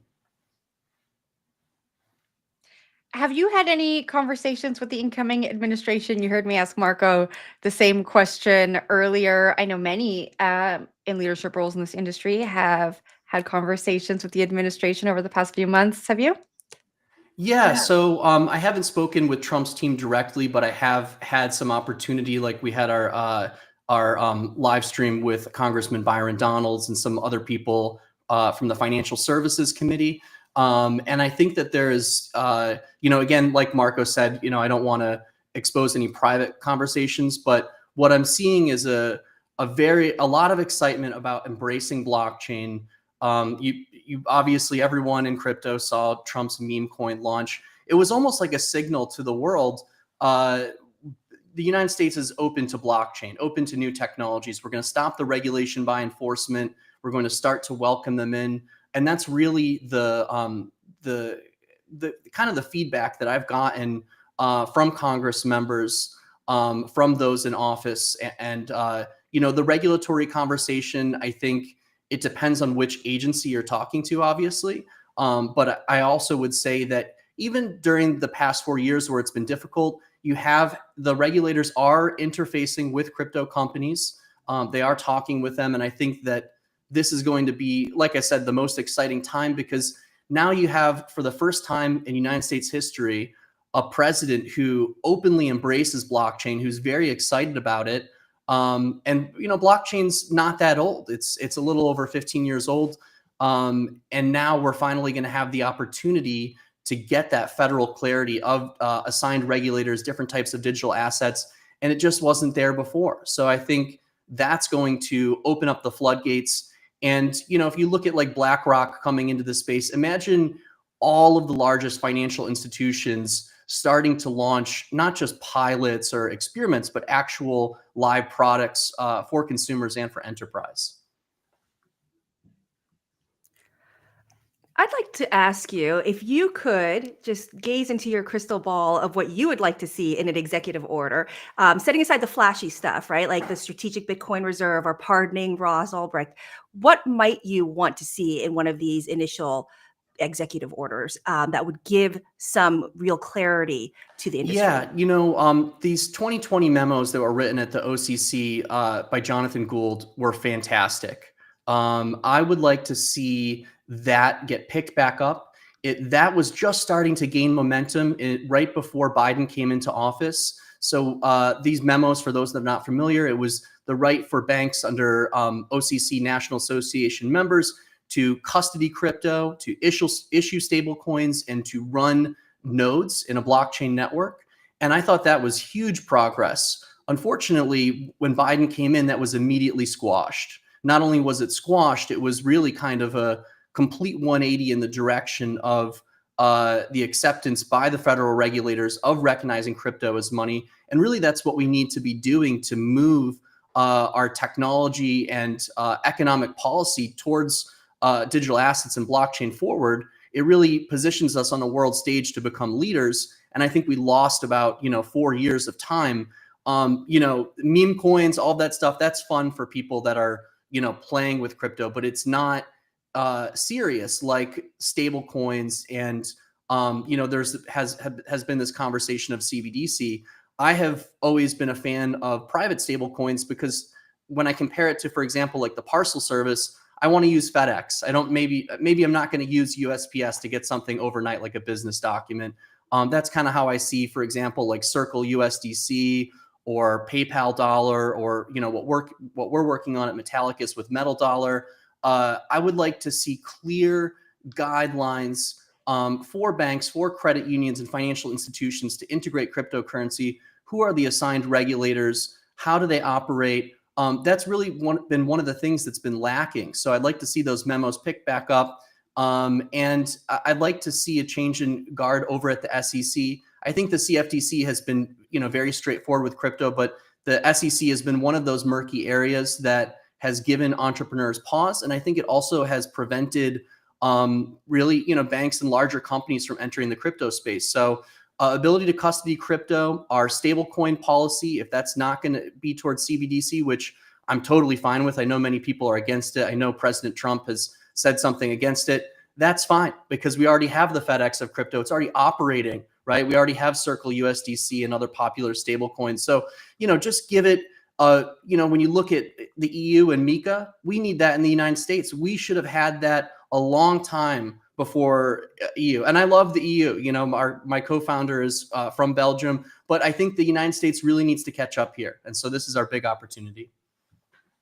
All right, last question here before we take this live stream live, so our audience can watch the swearing-in ceremony of the vice president, the incoming vice president and president. I want to ask you: do you think crypto as an industry is ready to be up there in the ranks with AI? And the reason I ask you this is because we have an AI and crypto czar in the incoming administration, and that really kind of levels crypto up to not just this industry that we all operate in that really takes up much of our lives, but everyone outside doesn't really understand it. It really levels it up to a technology that is defining the future of humankind. Are we ready? Yeah, I think so. I mean, I've been involved in crypto when it was just a joke, right? I mean, I'm not saying it was a joke, but those are the early days, like Dogecoin, right? I think that's where we started, and where we are now is blockchain is really going to be the rails, the networks that are going to underpin and connect financial institutions globally. When you look at AI, if machines are going to become sentient, or we're going to reach AGI, how are they going to pay each other? How are they going to interact? So these two technologies really do go hand in hand. And I think that cryptocurrency is probably one of the most important technologies to move the world forward in terms of if you just look at what the internet did for e-commerce and did for business, everything runs on the internet now.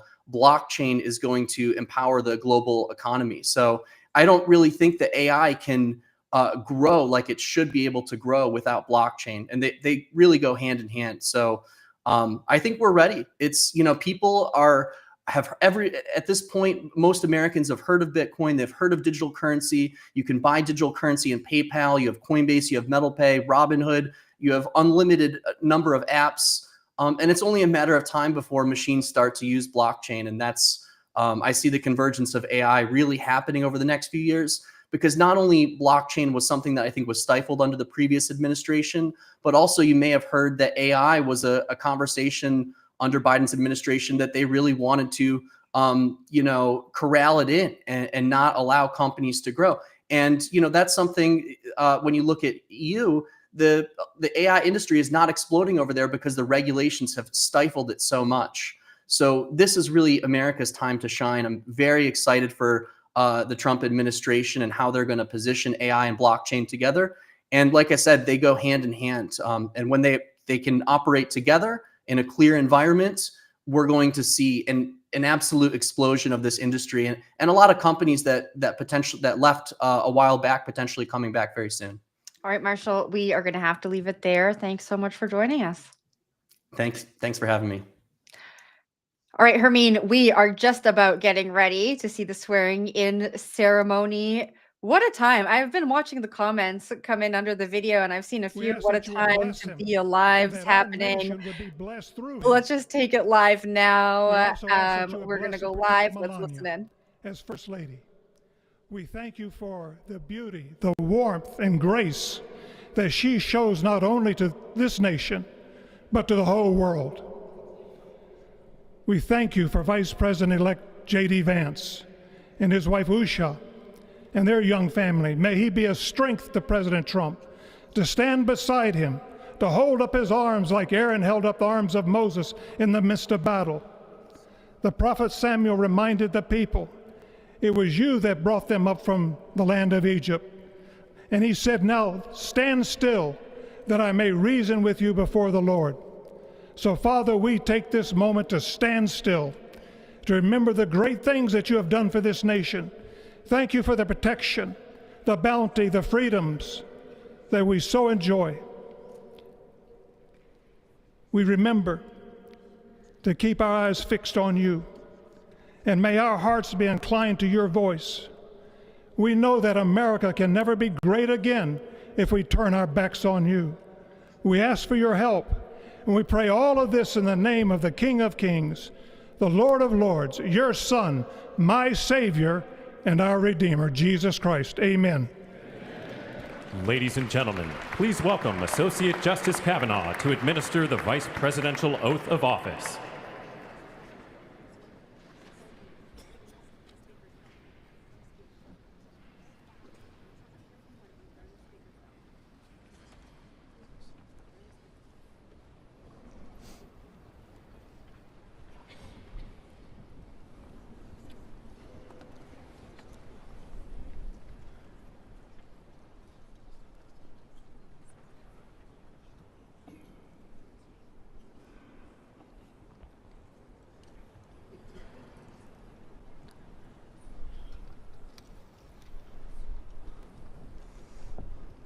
Please raise your right hand and repeat after me. I, James David Vance, do solemnly swear. I, James David Vance, do solemnly swear.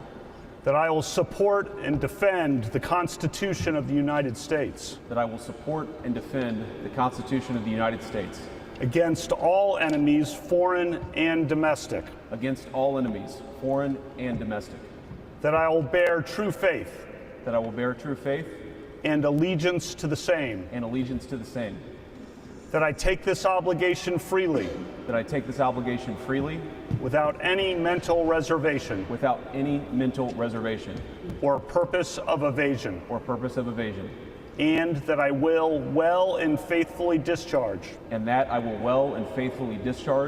the duties of the office on which I am about to enter. So help me God. Congratulations, Mr. Vice President.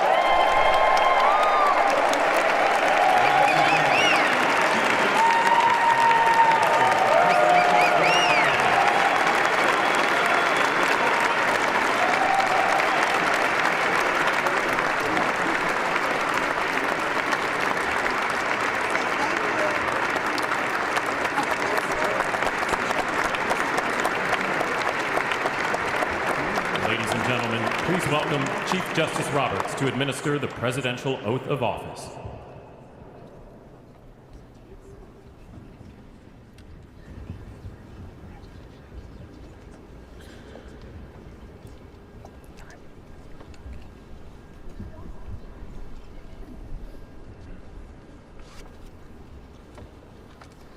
Please raise your right hand and repeat after me.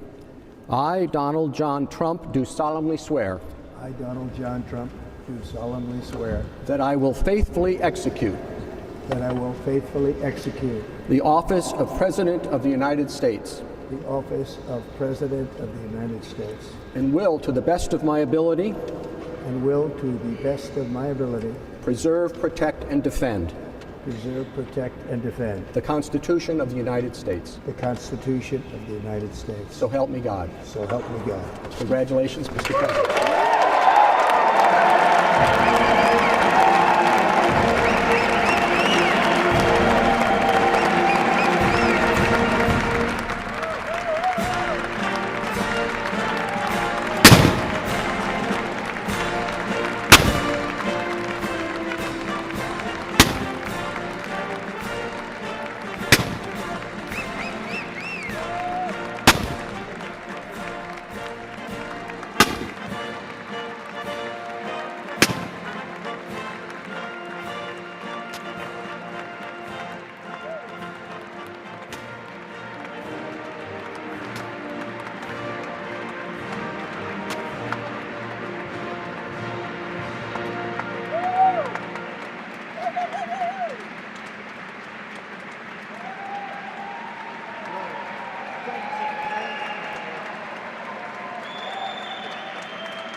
It is my honor and pleasure to introduce to you the 45th and the 47th President of the United States of America, Donald J. Trump.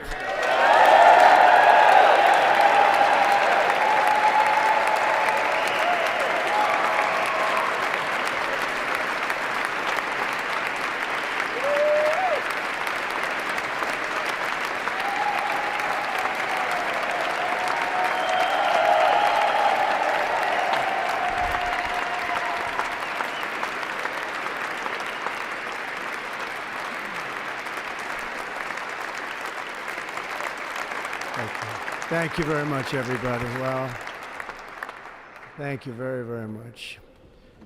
Vice President Vance, Speaker Johnson, Senator Thune, Chief Justice Roberts, Justices of the United States Supreme Court, President Clinton, President Bush, President Obama, President Biden, Vice President Harris, and my fellow citizens. The golden age of America begins right now.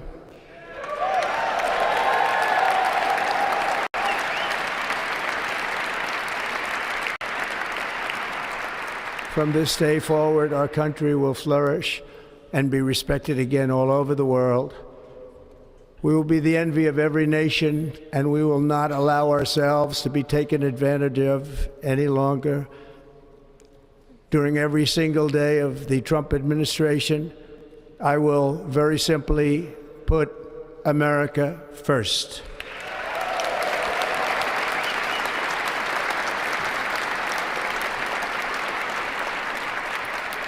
Our sovereignty will be reclaimed. Our safety will be restored.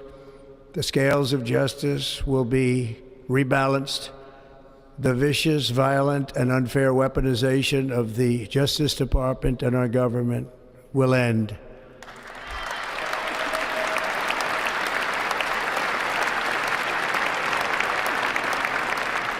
And our top priority will be to create a nation that is proud, prosperous, and free.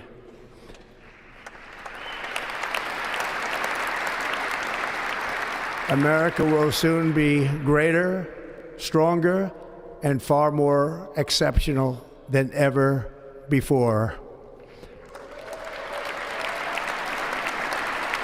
I return to the presidency confident and optimistic that we are at the start of a thrilling new era of national success. A tide of change is sweeping the country, sunlight is pouring over the entire world, and America has the chance to seize this opportunity like never before. But first, we must be honest about the challenges we face. While they are plentiful, they will be annihilated by this great momentum that the world is now witnessing in the United States of America. As we gather today, our government confronts a crisis of trust. For many years, a radical and corrupt establishment has extracted power and wealth from our citizens while the pillars of our society lay broken and seemingly in complete disrepair. We now have a government that cannot manage even a simple crisis at home, while at the same time stumbling into a continuing catalog of catastrophic events abroad. It fails to protect our magnificent, law-abiding American citizens, but provides sanctuary and protection for dangerous criminals, many from prisons and mental institutions that have illegally entered our country from all over the world.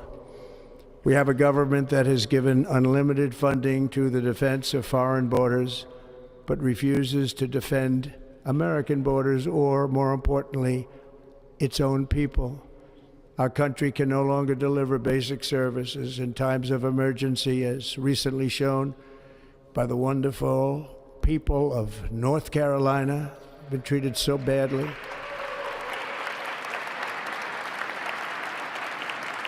And other states who are still suffering from a hurricane that took place many months ago. Or more recently, Los Angeles, where we're watching fires still tragically burn. From weeks ago, without even a token of defense, They're raging through the houses and communities, even affecting some of the wealthiest and most powerful individuals in our country, some of whom are sitting here right now. They don't have a home any longer.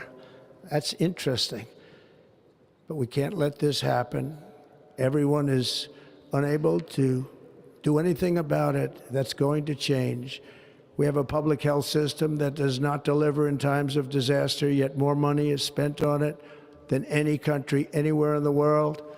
And we have an education system that teaches our children to be ashamed of themselves in many cases, to hate our country despite the love that we try so desperately to provide to them. All of this will change starting today, and it will change very quickly.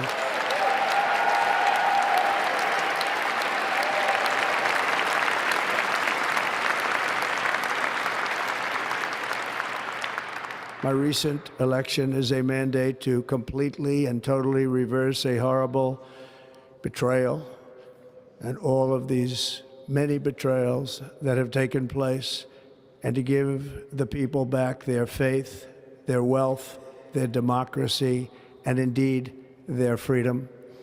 From this moment on, America's decline is over.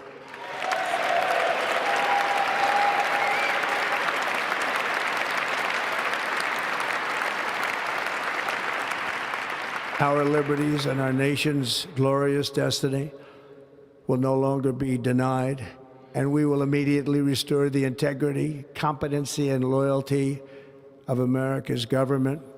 Over the past 8 years, I have been tested and challenged more than any president in our 250-year history, and I've learned a lot along the way. The journey to reclaim our republic has not been an easy one, that I can tell you. Those who wish to stop our cause have tried to take my freedom and indeed to take my life. Just a few months ago in a beautiful Pennsylvania field, an assassin's bullet ripped through my ear. But I felt then, and believe even more so now, that my life was saved for a reason. I was saved by God to make America great again.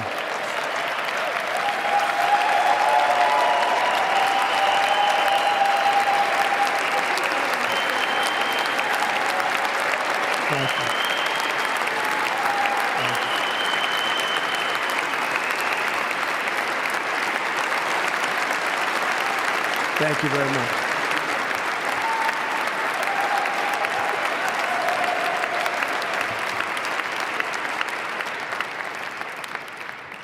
That is why each day under our administration of American patriots, we will be working to meet every crisis with dignity and power and strength. We will move with purpose and speed to bring back hope, prosperity, safety, and peace for citizens of every race, religion, color, and creed.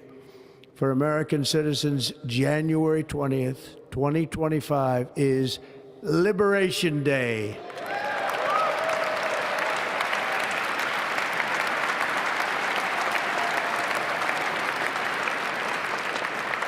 It is my hope that our recent presidential election will be remembered as the greatest and most consequential election in the history of our country. As our victory showed, the entire nation is rapidly unifying behind our agenda with dramatic increases in support from virtually every element of our society, young and old, men and women, African Americans, Hispanic Americans, Asian Americans, urban, suburban, rural. And very importantly, we had a powerful win in all 7 swing states. And the popular vote, we won by millions of people.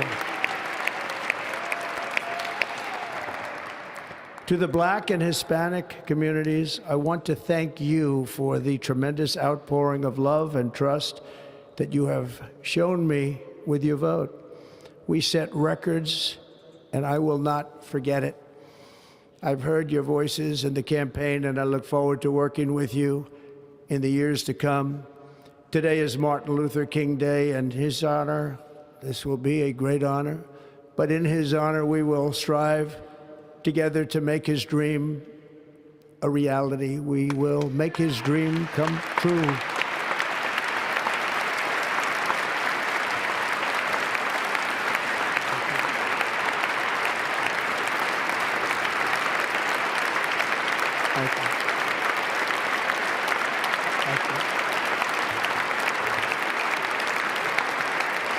National unity is now returning to America, and confidence and pride is soaring like never before. In everything we do, my administration will be inspired by a strong pursuit of excellence and unrelenting success. We will not forget our country, we will not forget our Constitution, and we will not forget our God. Can't do that.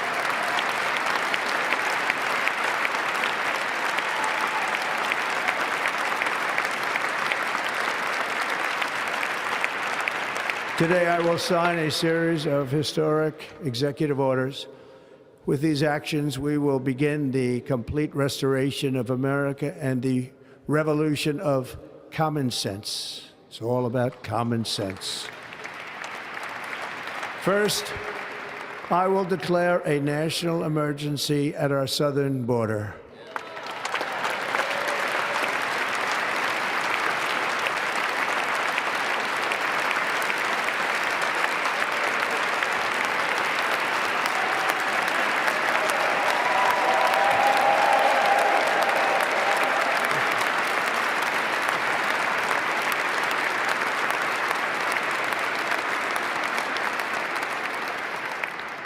All illegal entry will immediately be halted, and we will begin the process of returning millions and millions of criminal aliens back to the places from which they came. We will reinstate my Remain in Mexico policy.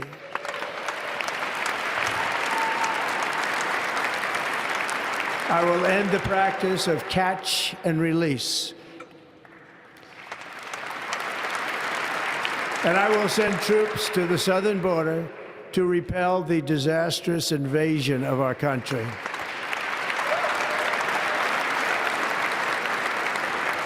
Under the orders I signed today, we will also be designating the cartels as foreign terrorist organizations.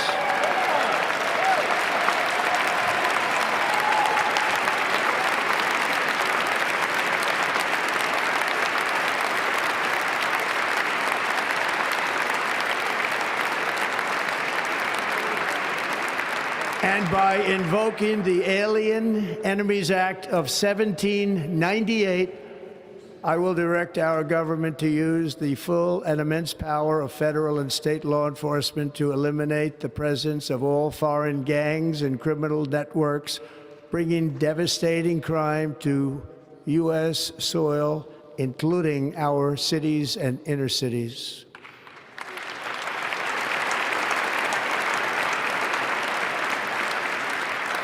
As Commander-in-Chief, I have no higher responsibility than to defend our country from threats and invasions, and that is exactly what I am going to do. We will do it at a level that nobody's ever seen before. Next, I will direct all members of my cabinet to marshal the vast powers at their disposal to defeat what was record inflation and rapidly bring down costs and prices.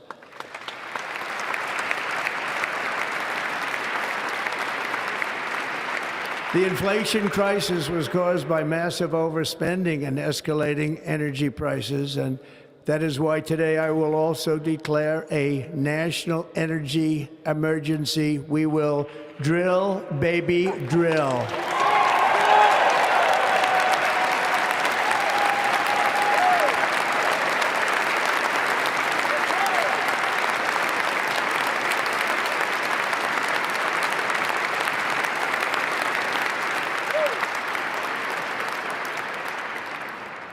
America will be a manufacturing nation once again, and we have something that no other manufacturing nation will ever have, the largest amount of oil and gas of any country on earth, and we are going to use it.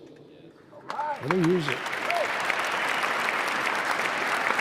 We will bring prices down, fill our strategic reserves up again, right to the top, and export American energy all over the world. We will be a rich nation again, and it is that liquid gold under our feet that will help to do it. With my actions today, we will end the Green New Deal and we will revoke the electric vehicle mandate, saving our auto industry and keeping my sacred pledge to our great American auto workers.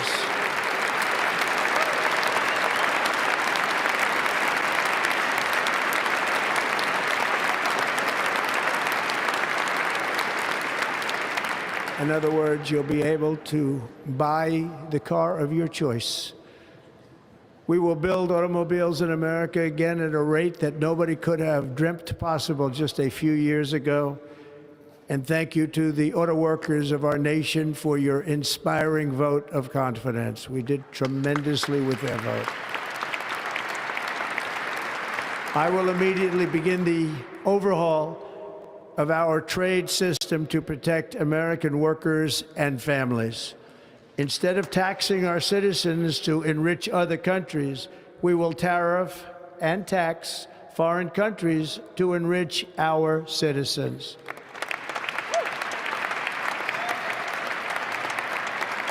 For this purpose, we are establishing the External Revenue Service to collect all tariffs, duties, and revenues. It will be massive amounts of money pouring into our treasury, coming from foreign sources.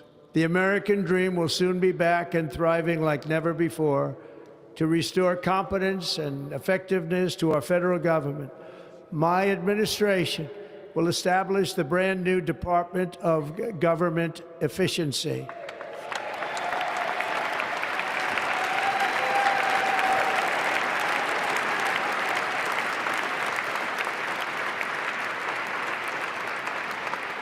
After years and years of illegal and unconstitutional federal efforts to restrict free expression, I will also sign an executive order to immediately stop all government censorship and bring back free speech to America.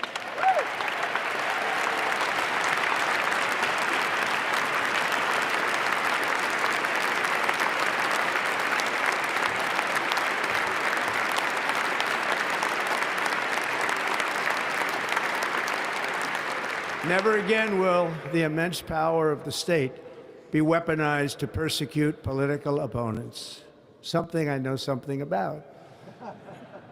We will not allow that to happen. It will not happen again. Under my leadership, we will restore fair, equal, and impartial justice under the constitutional rule of law.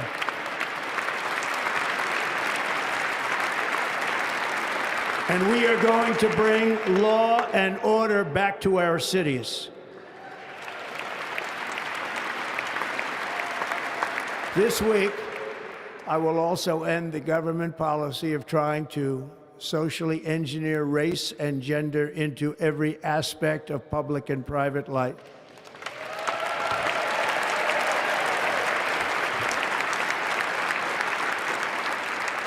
We will forge a society that is colorblind and merit-based.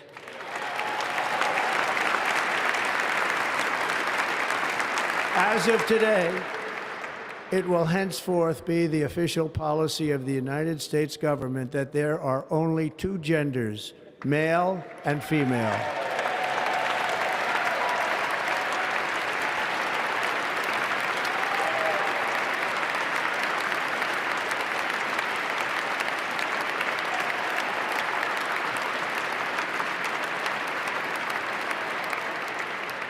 This week, I will reinstate any service members who were unjustly expelled from our military for objecting to the COVID vaccine mandate with full back pay.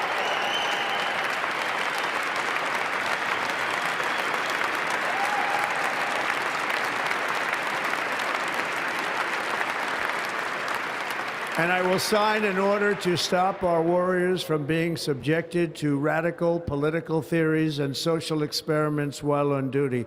It's going to end immediately. Our armed forces will be freed to focus on their sole mission, defeating America's enemies.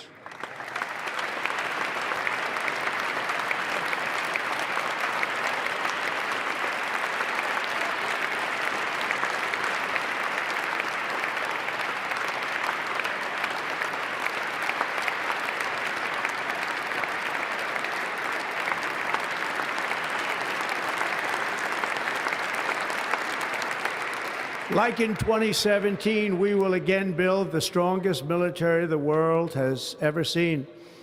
We will measure our success not only by the battles we win, but also by the wars that we end, and perhaps most importantly, the wars we never get into.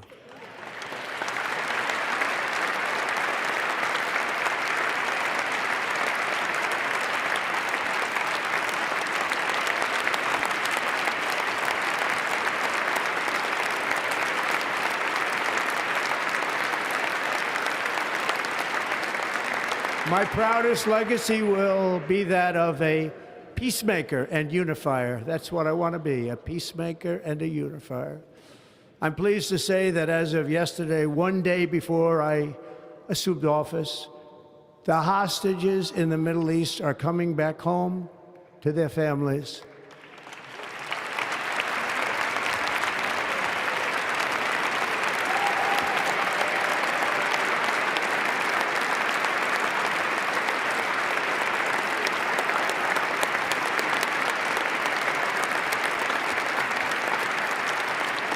Thank you. America will reclaim its rightful place as the greatest, most powerful, most respected nation on earth, inspiring the awe and admiration of the entire world. A short time from now, we are going to be changing the name of the Gulf of Mexico to the Gulf of America, and we will restore the name of a great president, William McKinley, to Mount McKinley, where it should be and where it belongs.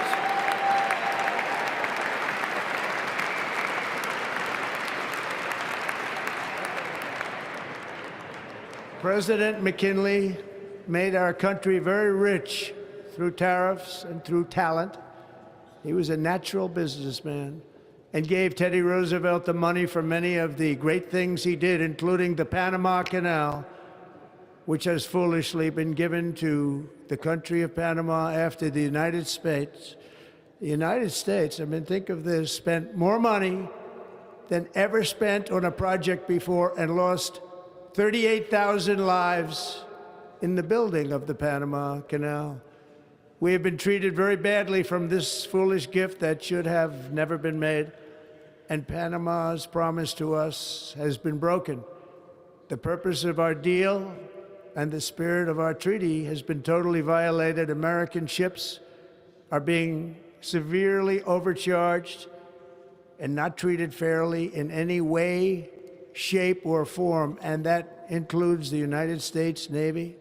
And above all, China is operating the Panama Canal, and we didn't give it to China, we gave it to Panama, and we're taking it back.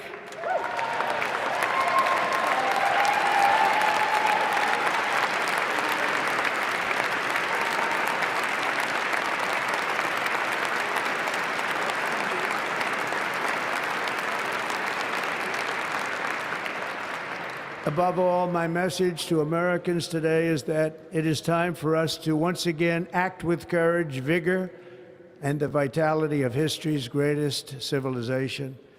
So as we liberate our nation, we will lead it to new heights of victory and success. We will not be deterred. Together we will end the chronic disease epidemic and keep our children safe, healthy, and disease-free. The United States will once again consider itself a growing nation, one that increases our wealth, expands our territory, builds our cities, raises our expectations, and carries our flag into new and beautiful horizons. and we will pursue our manifest destiny into the stars, launching American astronauts to plant the stars and stripes on the planet Mars.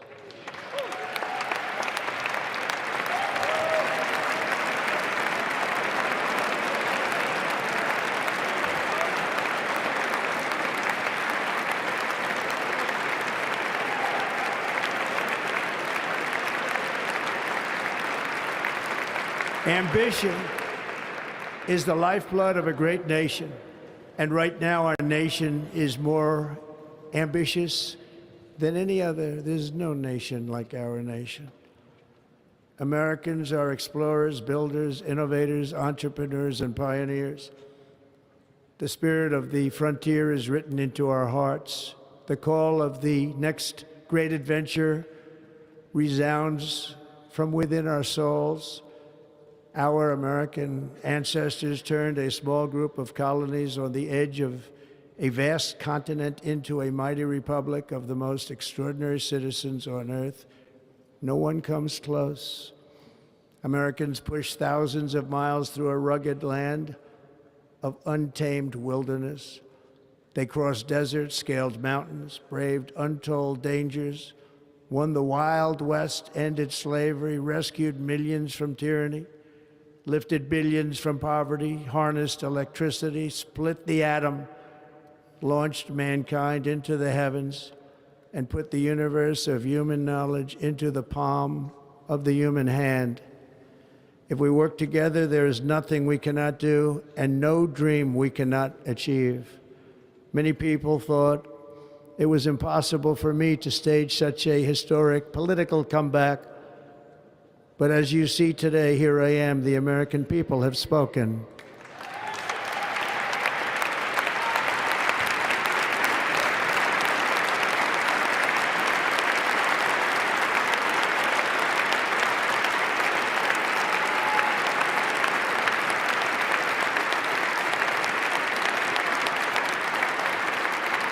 I stand before you now as proof that you should never believe that something is impossible to do. In America, the impossible is what we do best.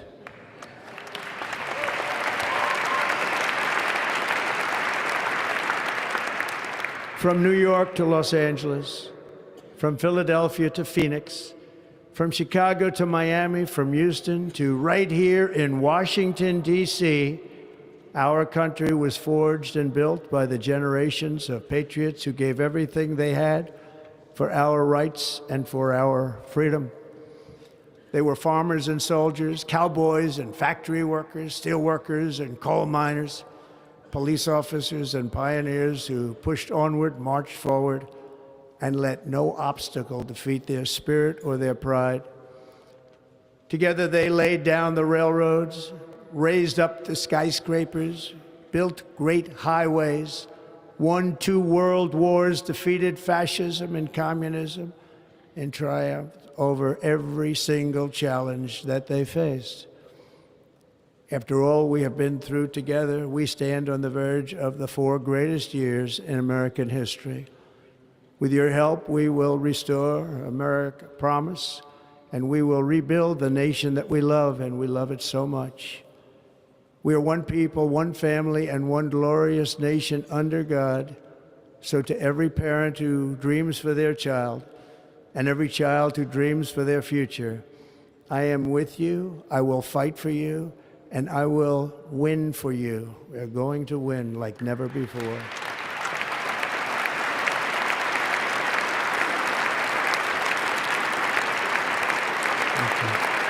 Thank you.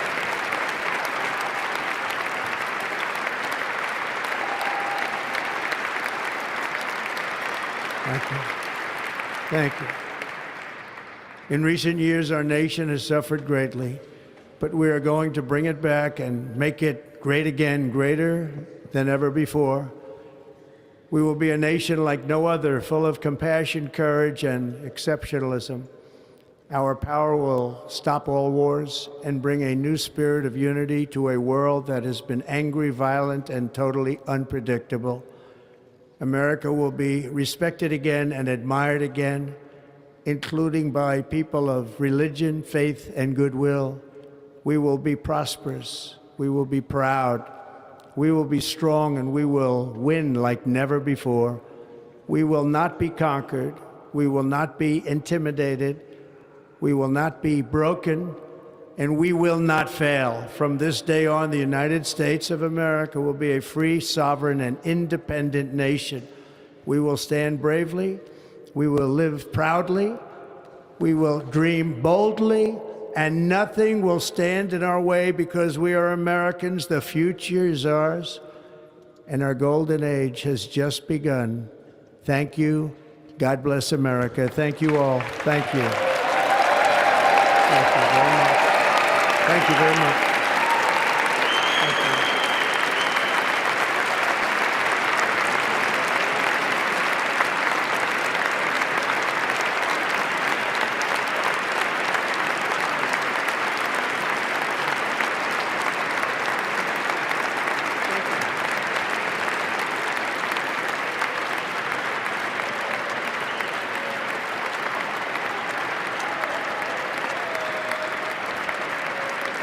Ladies and gentlemen, performing America the Beautiful, please welcome the Armed Forces Chorus and Carrie Underwood.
And welcome back to our stream. I'm Jen Sanasi here with Hermine Wong. We just witnessed the speech of the 47th President of the United States, Donald Trump, and Hermine, crypto was not mentioned once.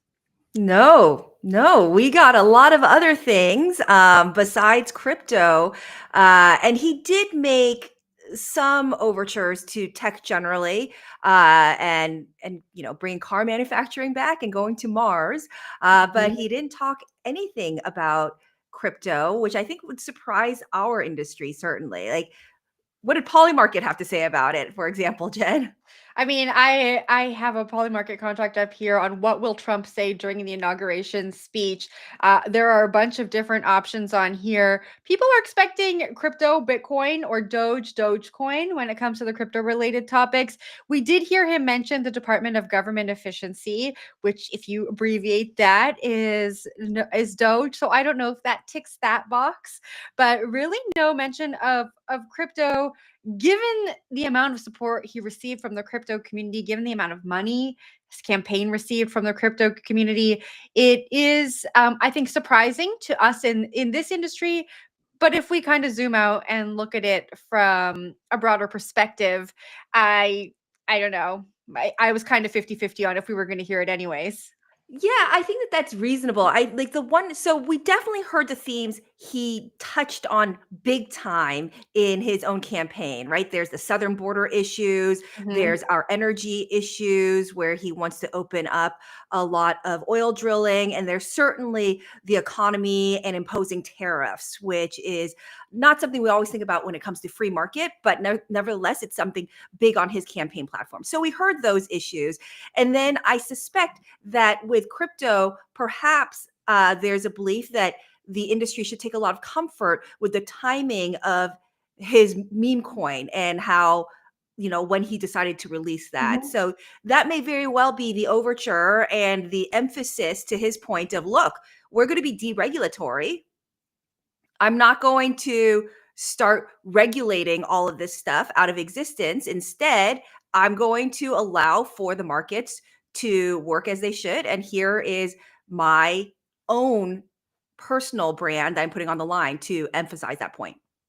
Well, let's take a look at the markets. A lot of people expecting Bitcoin to soar after the swearing in of Donald Trump. It is lower than when we started the show off at almost $102,000 right now. As you know, Bitcoin hit a new all-time high early this morning, getting above $109,000. But Hermine, you just mentioned his meme coin, Trump. It is also down from when we started the show. I believe when we started the show, it was at around $50. It's below 40 now at $37.48. And Melania's meme coin also down from when we started the show at about $5. So maybe a little bit of a sell the news event happening. We'll just have to wait and see how markets react.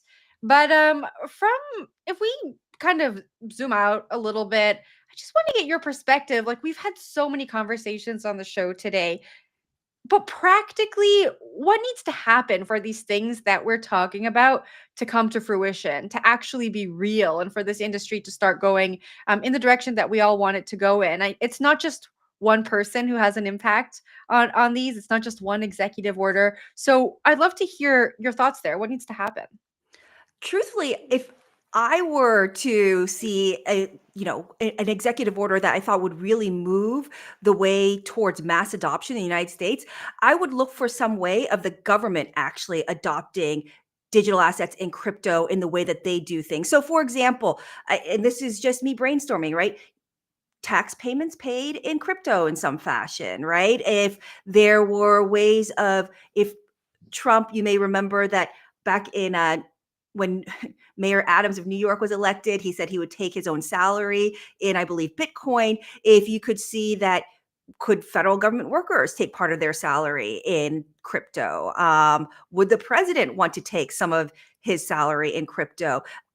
Again, those kinds of things that would suggest that the government itself is adopting crypto for its own infrastructure and plumbing outside of just this Bitcoin reserve. So outside of just hedging against inflation, actually using it, I think would signal to the masses that we're really approaching mass adoption. I think that makes a lot of sense. And we've talked about a few different bills on the show today, a few different things that could happen. One of them being the stablecoin bill, which honestly, for as long as I can remember, we've been talking about the stablecoin bill and is it going to happen? Is it not going to happen? If we are to get more clear crypto regulation, do you think the stablecoin bill is the first one that we're going to see make it past the finish line? Jen, I'm with you. I've heard about this stablecoin bill, or some iteration of it for, I feel like, over 4 years now, right? Like, this is all throughout the Biden administration. And so but also there's a sense of maybe it's not flashy enough for this president, right? So maybe this president will have some conversations and say, look, I don't want just some boring stablecoin bill that has nothing to do with my brand and what I think is important for free markets. So let's do something bigger and huger. I don't know how he would use his terms, but something like that. I think that would be something we could definitely see as well. I would put it on equal odds of stable coins being like low hanging fruit, but also not all that interesting to this president. Yeah, I think that makes a lot of sense. We started off this stream talking about the crypto ball that happened on Friday, and I love hearing your commentary about the events that happen in this industry and I guess what they mean from a broader perspective. So I want to just bring it back to where we started, that crypto ball. What does that meeting of the minds, that fervor of event tell you about what we can expect over the next 4 years?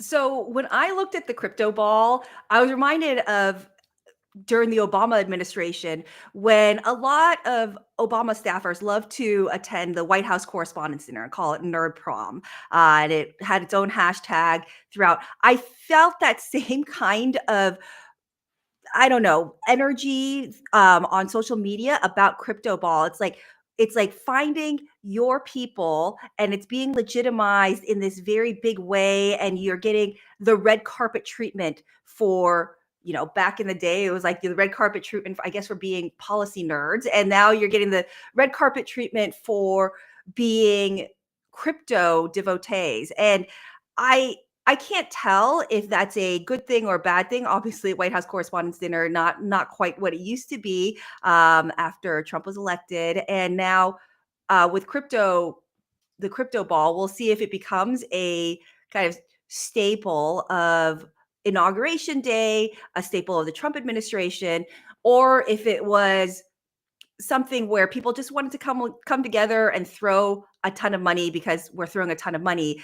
But when the bear market comes, and this is what we live through all the time in crypto, right? Like we have highs and we have lows in the way that the general market doesn't see often. And so we know that as much as we're riding a high right now, we'll be riding a low at some point too. And will we still be throwing these kinds of crypto balls with Snoop Dogg at the helm? All right, Hermine, just before we wrap this up, I want to ask you, just from your perspective, of course, you're a lecturer at Berkeley, former SEC special counsel, former head of policy at Coinbase. Please correct me if I got that title wrong. How should crypto firms be moving forward now? We have this new administration. How should companies be thinking and operating? And on the flip side, how should folks who invest in crypto, retail traders, be looking at crypto? Is there anything that folks should still kind of be wary of? Wow, two really different populations. So how should firms, companies be approaching crypto? I think that there are probably two different kinds of firms that we're thinking about, right? There's the big players, so like the Coinbases and the Krakens, and the A16Zs and the Ripples of this world. And then there is the startups of this world. And I think that they have probably two very different ways of influencing the landscape in the future. We see with Coinbase and Ripple and A16Z, a lot of donations have been going directly to this administration and the campaign funds. I think that if you're going to be a startup right now, you want to probably take advantage of the momentum you're having to build and launch as quickly as possible. Whether that's good or bad for the public later on, that's for the dust to settle. But right now, you're being given a really wide berth to do and launch as quickly as possible, incentivized to do that. And maybe we'll see a lot of great things happening. On the flip side, and you talk about the retail side, I think there's going to be a lot of people trying to capture some of this volatility. Certainly, we're seeing new entrants come in, but probably of the lower age brackets, right? Where as people get older, their risk tolerances can be higher with some of these things and these new products and services. I'll just say that while a lot of companies will be launching new products and services, we'll probably see some harm introduced to some of these retail folks who don't necessarily know what's behind all of this tech. And we don't yet have guardrails for that. So I just say to them, do a lot of your research, and your research should go beyond social media. Hermine, it was such a pleasure co-hosting part of this live stream with you. Thank you so much for joining me and watching the inauguration ceremony, watching Donald Trump take that oath of office. I'm sure that you'll be back on CoinDesk TV soon to unpack some of the developments. Thanks for having me. It was great. And thank you to our audience for watching.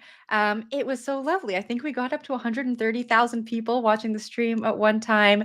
We are going to be following the story when it comes to crypto and policy on CoinDesk.com. So if you don't already regularly visit our page, do so. Our amazing reporters, some of whom join this stream, are reporting every day on regulation and policy. And on Thursday, Renato Mariotti and I will be hosting our crypto and policy live stream right here on Twitter. So subscribe to our X account. Sorry, I don't know what to call this. Twitter, X. Subscribe to this account that you're watching us on right now, and you'll be able to view that show. Thanks so much.